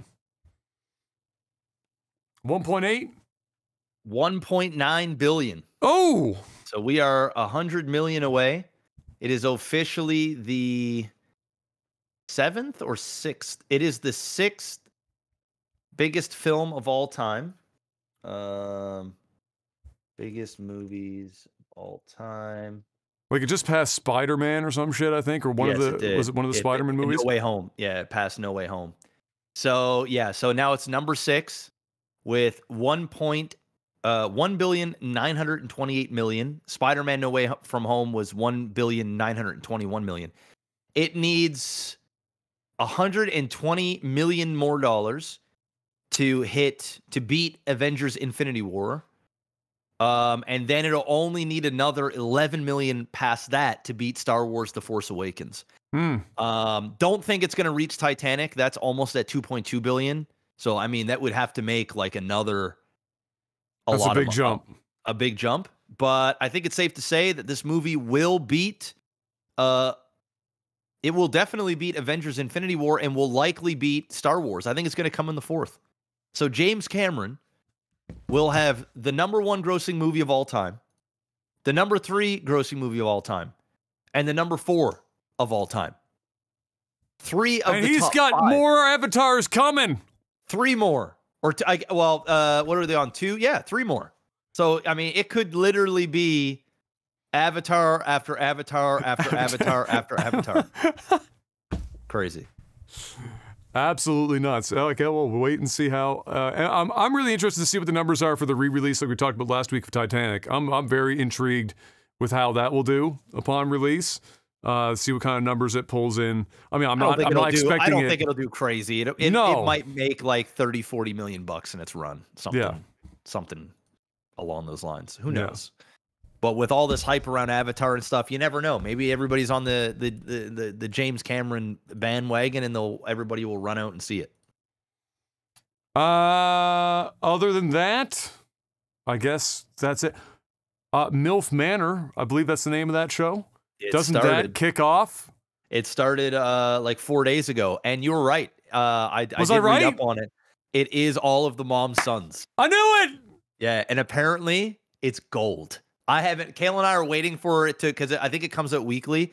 Kayla and I are just waiting for it to run its course. We're not watching anything of it, and then we're gonna binge that bitch. Oh my god, dude! And apparently, it's a dumpster fire. Well, the synopsis is a bunch of old women dating each other's sons. That alone is a dumpster fire. Just to read that sentence, it hurts my brain to think about it. Yeah, I read something. I read something like the headline was like 21-year-old, with like 50-something-year-old woman, and it's somebody's mom, and then like they're fighting or some shit. I don't know what happened, bro, but I can't wait. I just can't. Holy shit! My body is ready. I saw a plane. I went and saw a plane last night. Oh, how'd that go? Butler. I'm a sucker for these types of movies. I actually went to the theater to watch it. The Gerard Butler action flick. Yeah, I love them. They're fun to watch. Yeah, they're fun, dude. All those Olympus Has Fallen movies and stuff, like they're all really fucking solid. Those are some of M's favorite movies to watch. Are those movies? Oh, if she likes that, she'll like Plane, man. So when that shit comes on streaming, it's not a movie you got to run out to the theater and watch by any means. It's definitely a movie that you can watch at home and still fucking enjoy it just as much. Oh yeah. But dude, it was, the script was okay. There was a couple of parts where you got to like really be like, okay, there are some really big parts in the movie that you're like, there's no way in fuck that like Gerard Butler. They would do these sort of. It's kind of a realistic. It's. I think it's the same director from. Fuck. Just a couple of good action movies. Listen, the action is good. There's tons of it. I mean, the fucking shit starts like the shit goes. The premise is really cool. But the airplane company, I'll just say this. The airplane company, the things that they do behind sort of the government's let's just say it makes no fucking sense like how they could actually do that shit, but it works for the movie. Because nobody's going there going, I need, perfection. You just want to see Gerard Butler and friends have some really cool action sequences. There's some cool kills. It takes some twists and turns. It's relatively predictable, but it's fun. It's fun. That's the magic. There's a pocket of films that you can just go and watch, and you don't have to overthink it. You're just gonna have a good time watching it. And Gerard Butler action films are like near the top of that genre of film. Before I forget, I didn't write it down. Of course, I have to mention our boy Brendan Fraser won his award for The Whale. Bro, I watched that shit on Twitter as his speech. I was like I was a mess. And then I watched Key run over to him afterwards and fucking they're hugging and they're crying in each other's faces. And I was like, God damn, I can't take all these feels at 2:00 in the fucking morning. And everything that came out was just everyone in the industry loves Brendan fucking Fraser and they're all so happy for this dude. And apparently, I have to see this movie. Brian told me when he was doing Electric, he and his girl went to go see The Whale, and Brian was like, that movie was fucking insane. It was amazing. And if Brian says it was amazing, shit, now I gotta go fucking see The Whale at some point. Yeah, I'm gonna watch it for sure. Oh my God. He said it was tough to watch. He said there was like 15 people in the theater. Everyone was crying. Every single person in the theater was fucking crying because it's such a heavy movie. He said when he went in, because he doesn't watch a lot of trailers, he said he just saw like a clip of a trailer at some point where like the character was standing up and he was like, oh, so like in his head he was thinking there's gonna be like, this is like the redemption is him actually going to become better and do the thing. No. It happens like all in a house. It's like in fucking it's one room, dude. One house, like 1.5 rooms, like 5 actors, and that's the entire show. I'm in. Like fucking crazy. I'm in. So congratulations. And congratulations to Key for also winning an award for Everything Everywhere All at Once. And there was a round table, I think, was it Vanity Fair that did it? I watched it. It was good. So it was Brendan, Key, and what's his name? Was it Colin Farrell. Colin Farrell, and then there was 2 more. There was a guy who played Elvis, and then there was a young black man that I don't know his name. He played. I think he's in a war movie. But the character is gay, and and the director. I'm pretty sure the director It was loosely based on them or their experience. Correct. Yeah, and I hear good things about that too. Dude, so that round table? It was fire. Yeah, it was good. Oh my god, I was glued to the fucking. A lot of talent. A lot of talent, but you know what made me feel good? Hollywood is so fake. They found like a small subsection of the realest motherfuckers in Hollywood, and everyone was so honest and listening intently and invested in what everyone else at the table. There was zero ego at that fucking table, and it was so refreshing because I've seen a lot of these round tables, and it just becomes like everyone's just kind of like they can't get out of their own fucking bullshit to have a conversation. Everyone at this table was just raw, and it was so fucking good to watch. I love watching those round tables now, especially if they're like people in there I know are going to be good to watch. Like, oh my god, dude, fun to watch. But yeah, I get to see The Whale, and then I guess I should probably see that movie that the younger black gentleman was in too. That's apparently really good. So, it's like a war film. Yeah, I do believe. Yeah. Anyway, I think that's it now, which means it's time to move on to tech support. Patreon.com/LikeTV if you want to financially support this podcast to keep the wheels moving. $10 or more a month gets you a couple of perks, but chiefly for now, you can ask us questions each and every week on a thing we call tech support. I post a post on Patreon, and you can ask your questions in the comments section, and we give you some answers in the time that we have. What do we got this week? Yano asks, you're on your deathbed. I feel like it. And you get to have a choice to keep living as a young and healthy person, but in virtual reality for eternity, like the Black Mirror episode. Do you go for it? No. Get me out the game! Bruh. No. It's a big no for me, dog. It's a big no. Sometimes you just need to go to rest sometimes, you know? You live your life, just move on. It's kind of like the similar question, like, would you like to be immortal? And the answer to that for me is always no. No. Because it sounds like a good idea until you realize that, you know, if you're the only one that is immortal and you're just watching, you get attached to people and it goes in a cycle, and then like 2,000 years go by and you've known and experienced and gone through, and then eventually, like, does emotion even fucking exist for you anymore because you've just gone through all those cycles over and over and you're still the only one around? That's just a bad time. The entire premise of Kime, the main character from Lost Odyssey, is that he is immortal. And those questions are talked about in great detail in some of the greatest short stories I've ever read, called 1,000 Years Dreams, where it's chronicling his experiences as somebody who does not die. And he's not just immortal in the sense that he doesn't die from age. He literally cannot die. He's hit by a meteor in the first 5 minutes of the fucking game and walks away unscathed, and he just looks completely nonplussed and depressed about it because ultimately he's been around for thousands of years and has watched people that he's loved grow and die and grow and die and experience war and everything, and the world hasn't changed, but all of those existential things that come along with immortality. So I agree. Would I be in for it? Nah. Take me out. I'm done. I played my chips. It's time for some sleep.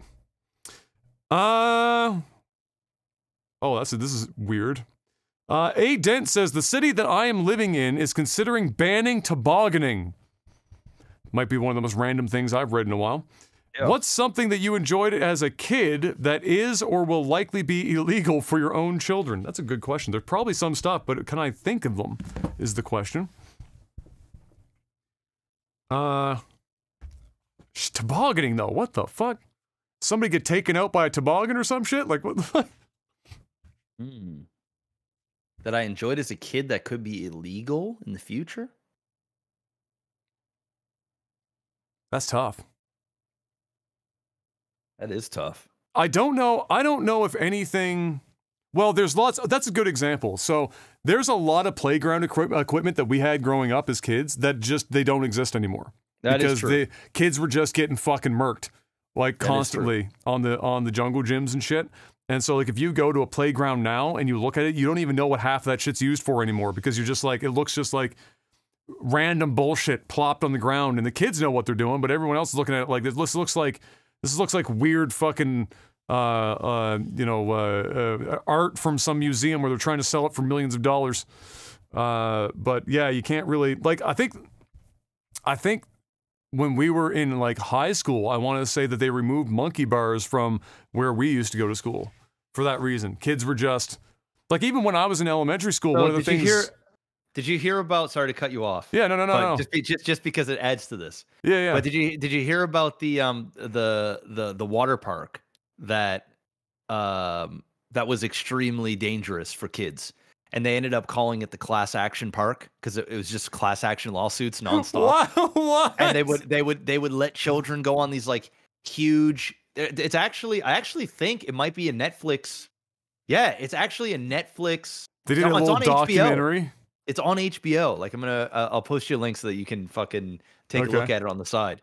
But yeah, apparently it was a water park that they just let people fucking do whatever, and people would get fucking murked all the time. These huge slides that like were super steep. People would just like break their arms, their fucking legs, everything. And they ended up just calling it the class action park. You ever heard about this? No, I have never heard about this. I'm watching the trailer right now. I heard about this on the Joe Rogan podcast, and Joey Diaz was talking about this place. And I didn't even actually know that this was a documentary, so I'm probably going to end up watching this. But apparently this place was an actual death trap for kids.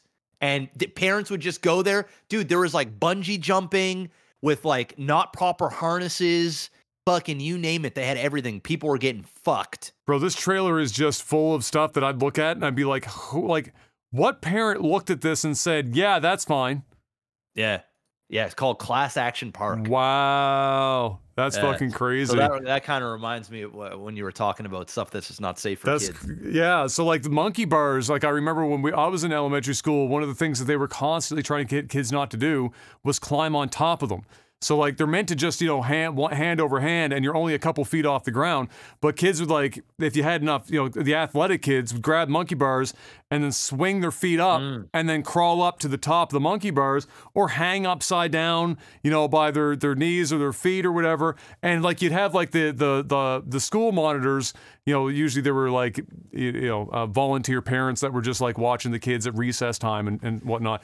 And they'd be losing their minds. They'd be like, stop climbing on the monkey out of the way. And so, that was an example, because kids would like fall up, like break a fucking arm, shatter a fucking joint or some shit. I mean, even as a kid, I don't even know if they have teeter-totters anymore. Do they have seesaws? Yes. Okay, because like I know I've told the story before. I literally shattered a guy's fucking collarbone by just like I outweighed him, and I just threw my weight into the ground, and he fucking like sent to the sun and came down on his collarbone. I went to in the summer we go to like playgrounds and stuff, and some of them are old school and they're just not fucking safe. Like there's just shit where I'm like, oh my god, I would never let Kai just run through this. Like it's a disaster waiting to happen. But then there are some parks that like now they'll have like almost cushions underneath everything. So they'll have really? So they'll have it's not necessarily a cushion, but it's almost. Are you talking about like the semi-rigid but soft rubber that they put around everything? Yeah. And then they got like a bunch of almost like chipped wood. Chips all over the place to like soften the fall. Yeah. So they have that in some place. But when I was a kid, man, it was a fucking pavement. Oh, it was pavement and death and tears and blood and just like that was just it. But we were kids, man. It was like it was like gravel. It was like pea stone but the pea stone, because the kids would just constantly run around and they'd like dig the fucking stone and shit. It was just bare patches of pavement, like fucking everywhere. And it was just and then I remember they probably, I wonder if they have a maximum height on swings now, because the swings that we had at our elementary school, the swing set was like the top of the swing, so the top bar was like 15 feet tall. And so, and the chains were all the way down from the top. And so when you got a big swing on, you could see the top of the school. Like you were literally like only about 20 feet or so from the school. And then you'd swing all the way up and you could see the roof line of the fucking school. And you'd swing back and it's huge. And then kids, of course, and I would do the same. you had all that pea gravel and they dumped a bunch of it there, you jump off the swing at the fucking peak. You're yeeting yourself like 12 feet in the fucking air off a swing. And like no wonder kids are getting fucking murked. They're just out here. They're savages. The kids don't know what the fuck they're doing. So, yeah, I'm not surprised. I would say probably playground equipment's the best example. It's changed. It's still there, but it's changed pretty dramatically since we were kids, and probably for good reason, honestly. Yeah, I think that's a good one to pick. Yeah, for sure. Let's see. Fuck that trailer. That was... God, the fuck. How, like, even if it's not been, like, closed down, like, as a parent, you gotta look at that and be like, no. What the fuck, man? They were like kids yeeting themselves over the side of a fucking waterfall. What the hell? Let's see. Turkey or chicken? Asks Henry. Chicken.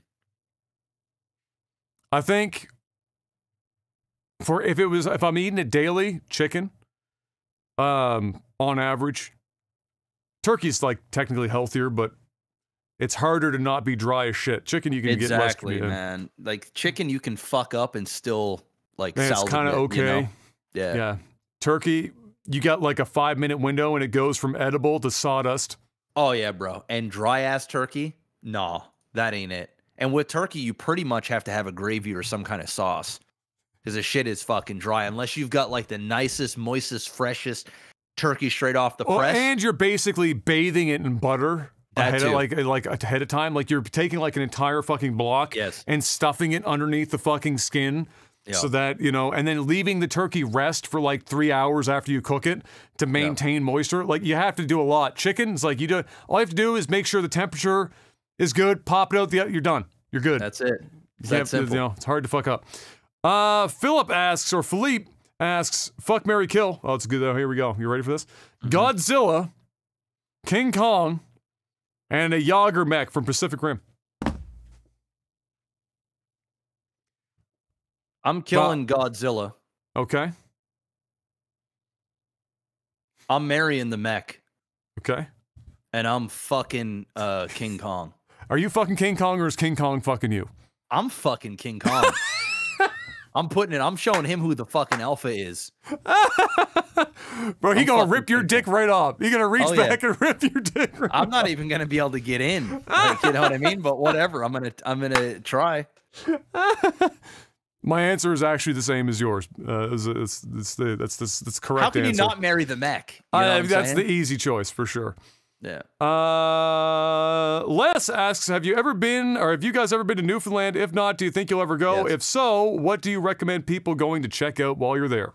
Oh, well, I don't know. I've only been to Newfoundland twice in my life, and I was really young. It was like I think my dad's like baseball.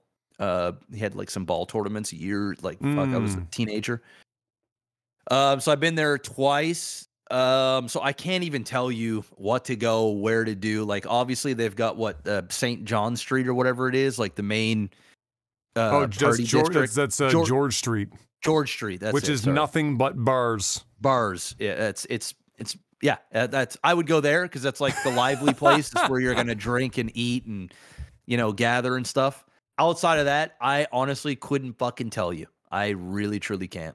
Yeah, I mean, the thing about Newfoundland is that it's not hard. They have a really good tourist, their tourist board is really fucking good. So if you go to their website, like the province's website, they will give you infinite things to go and look and do. The secret about Newfoundland is that other than getting absolutely wasted on George Street, which you could 100% fucking do, and you could do it several times. There's enough bars there, you keep you busy for a few days. The majority of Newfoundland and Labrador is for people who are outdoors people. There is an enormous amount of beautiful hikes and outdoor activities to take part in Newfoundland.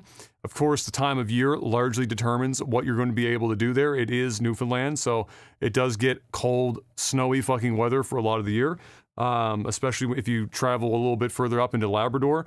But yeah, it's a beautiful province, some of the nicest people you ever fucking meet in your life. And if you go and you're really trying to get into it, go to George Street, find a place, tell them you want to get screeched in. See what happens. There you go. I've personally been a couple of times. There is a cool place you can go. Coincidentally, talking about Valheim, there's Viking settlements in Newfoundland that you can go and visit, and that's kind of a fun, a cool activity. They do a really good job of walking you through the Viking settlement locations that are in the area. And then other than that, again, it's just the whole province is fucking beautiful for people that like going hiking and stuff. So that's definitely what you would want to do. Volkus, well, along with the tobogganing question, we got any good sledding stories? I remember vividly taking a GT snow racer down a hill near St. Vincent University on the Bedford Basin. Hell of a steep hill, got some good speed from it. My story is also in a GT racer. Yeah. Down an old school hill, like my elementary school, which had a double hill on it that was basically fucking, like, I don't know, 60 fucking degree. Like, you basically dropped off a cliff, and then it was a short straight, and then another hill, and then you went out into the soccer field that went off for, like, I don't know, 300 feet or so before you hit the fence line. And so every year, lots of kids would go there, and what would happen is that hill would get, because it was a hill and high up, it's all ice. The whole thing's fucking ice the whole way down. There is no snow. You're planting your sled on a sheet of ice, and you are rocketing your ass out into the other side of the field on whatever you choose.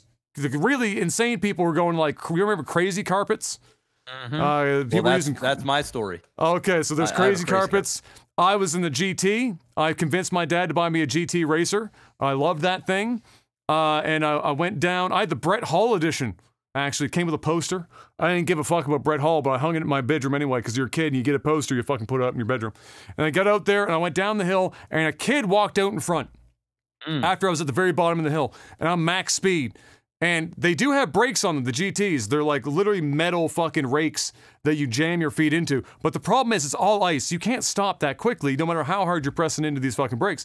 And so I full on cleaned this kid right off his feet. Fucking hammered him. And of course, I'm a big kid, so I outweighed this kid like 3-1. I hit him full force. He does like 3 fucking flips, both boots, off his fucking feet like he got hit by a goddamn car, because, you know, they're kids. They're barely like tying their shit. So their boots are everywhere. Kid does like 3 flips, like it fucking lands on the ground, thankfully not on his head. And I end up still like all the way down the other end because I can't stop fast enough. Parents are running over. Oh, little Timmy, are you okay? Oh my God. And then turn on me. How dare you fucking run my son over? Whatever. My dad came over, was like, what did you expect my son to be able to do? Your child literally ran out in front of them. There's no way to stop. Do you see this hill? It's all ice. And the dad was like, come on, dear, it's fine, it's whatever, because the mom was just losing her shit. We were like, little Timmy was fine. There's no fucking, he's a kid. They're like cats. They always fucking like land soft. They're okay. They're not strong enough to like get rigid and break something. They're like pliable. So he just like a 6 flips, hit the ground, got up, and he's like, woohoo! But the mom was salty as shit. So anyway, that's my sled story. What do you got? A crazy carpet story? Yeah, crazy carpet. Elementary school. I think I was in the 4th or 5th grade. Yeah, it was after school. Like in the evening. It might have even been during a weekend. It was during a weekend. It was on a Saturday. And I was in the back of the school. There was a steep hill in the back. A bunch of my school friends, we all went there to go tobogganing and whatnot. I had a crazy carpet. And you want to explain it to the folks at home that if they don't know what a crazy carpet is? So a crazy carpet is basically a thick piece of plastic, but it's bendable. It's like it's almost like it rolls up if you let it will curl up on itself. Correct. Kind of a correct. But it's basically like I shouldn't say thick. It's a thin piece of plastic. Yeah. But you know, it's probably super polished bottom, like crazy smooth bottom. Very, very smooth. I would say it's probably about maybe about twice as thick as a water bottle in terms of thickness. Might even be a little bit less. And the bottom is just like greased to fuck, right? It's super slippery. So, and it's got 2 little like holes at the top. You guys just have to Google crazy carpets. I don't even know if they still make them. Probably not. A thick yoga mat. So yeah, it's like a plastic yoga mat essentially, right? And I was on top of the hill, and I go down this hill, and it's fucking fast. And this was my very first slide of the day. And I'm sliding down and I lose control and I end up letting go, but I'm kind of just laying on it, like stomach wise. And I'm going down the hill now head first instead of kind of sitting back on it. And at the bottom, there's like big banks of snow, like kind of where you just hit the bank of snow and kind of stop, because then it would go basically into pavement because it was like right behind the school parking lot. So the snowbank would stop. But unfortunately this time, because we didn't really check, the snow was ice. It was like fucking, it was not soft. So when I went down, I hit it. I smashed my collarbone. I broke my collarbone on this. And I didn't know I had broken my collarbone. Like I knew it was fucking sore shit and it was like bruised really bad. It was my right collarbone. And, I was walking around. I was like, fuck. And I obviously stopped and I went home. The pain was really bad, but I was scared to tell my parents because I didn't want to get in trouble. Because my parents was always like, watch where you're going. Don't be an idiot type thing. We're trusting you to go out there and play with the boys, right? And I was like, just at that age where I had independence, but like I still had to be home before dark and like, it was very specific things. And I was just scared to tell my parents, so I never told them. And it was a Saturday, woke up in the morning, and I had Sunday school. So this is when I was still in Sunday school. The Sunday school bus came, pick us up at the house. I got on the bus, take us to Sunday school. I was in church, and basically in the church, the adults would be up top doing their thing, and then the kids would basically go down to the basement and have like we do like a little Sunday school lesson, and then we would go and play. So we did the lesson, and then and I was in pain the whole time. Like I was like I couldn't move my arm that well. I was trying to fight it, and all of a sudden they were like, "Okay, we're done this. Let's go to the little gymnasium, and we're gonna skip rope." So we started skipping rope, and they were doing double dutch, and it was my turn. And when I got there and I started jumping, oh my God, bro. The pain was insane. And the Sunday school teacher noticed that I was in agony, and she was like, "Is everything okay?" I remember she brought me over to the side, and I started crying like instantly, right? Because you knew that she figured it out. She's gonna figure out that something was wrong, and then my parents weren't even there. Like I was just there with the kids. Like parents weren't even at church. They would basically pick up the kids, and then we would go, and then they drop us home. So she ends up calling my parents. My parents, I don't even remember who came down. I don't know. I was probably my mom. They come down, and the girl asked me, "Can I see? Like, where does it hurt?" So I take my shirt off, and lo and behold, I didn't even look at it. It was fucked. It was bruised to shit all right there. You could see, like, wasn't like you could see kind of something popping. Like it wasn't through the skin, but like you could tell shit was broke and the shit was fucked. They're like, you need to go to the hospital. So we ended up going to the hospital, and they're like, yeah, it's broken. So then they had to like push it into place, and then they put me in a sling. And then I was the coolest kid at school for like, 6 months or however long I had I had a sling and a cast. And yeah, I just had everybody sign my stuff. But of course, that was that was my only time I've ever really been hurt, like tobogganing or whatever, crazy carpets. I never went on a crazy carpet again. Never. Well, no, they got their name for a reason. They're literally crazy. You have to be insane to use one, or be a kid that has no concept of fear for their life. But like the snowbanks, it's true. The snowbanks are like a rain puddle at night while driving. You can see it. You think it's a rain puddle, but you don't know how deep that shit is. Yeah. You don't know. So you just assume you go around it every fucking time.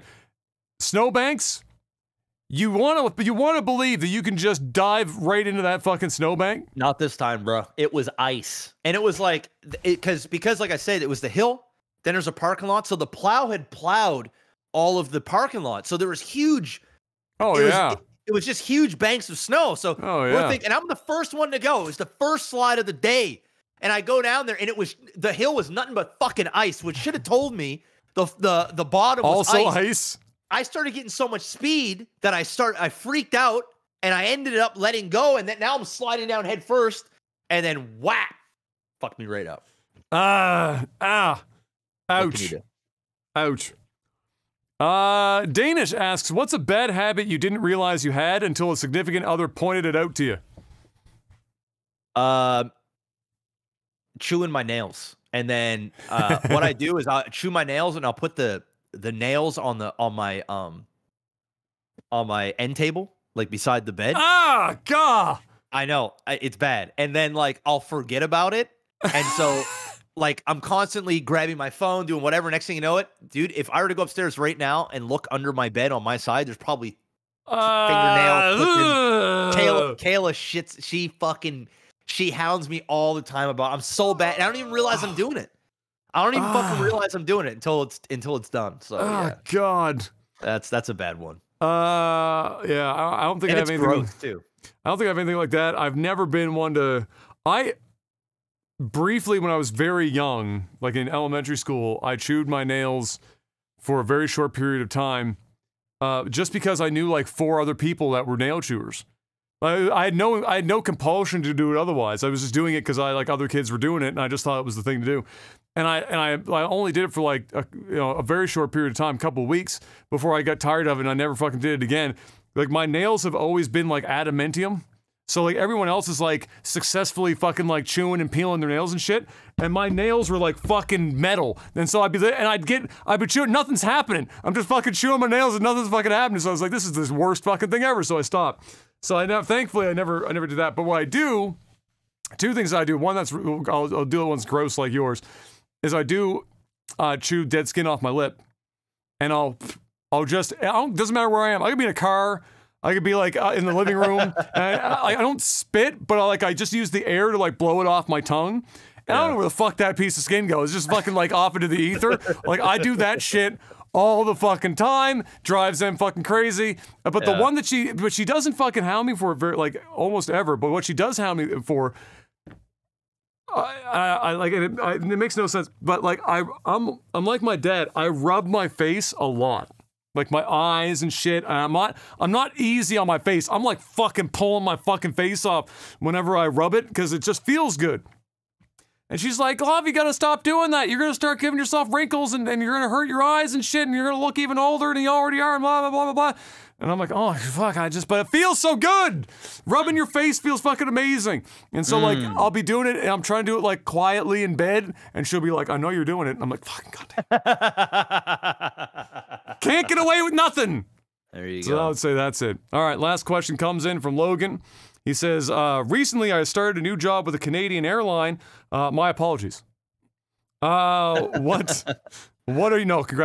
What are your favorite and worst parts of flying? Favorite part is... Ooh. I'm gonna be honest, I have 0 things about flying that I enjoy. Yeah, I'm literally 0. I hate every aspect of flying airlines. I hate it all. I don't trust the airlines. I trust the pilots, but but I don't. The airlines, fuck them.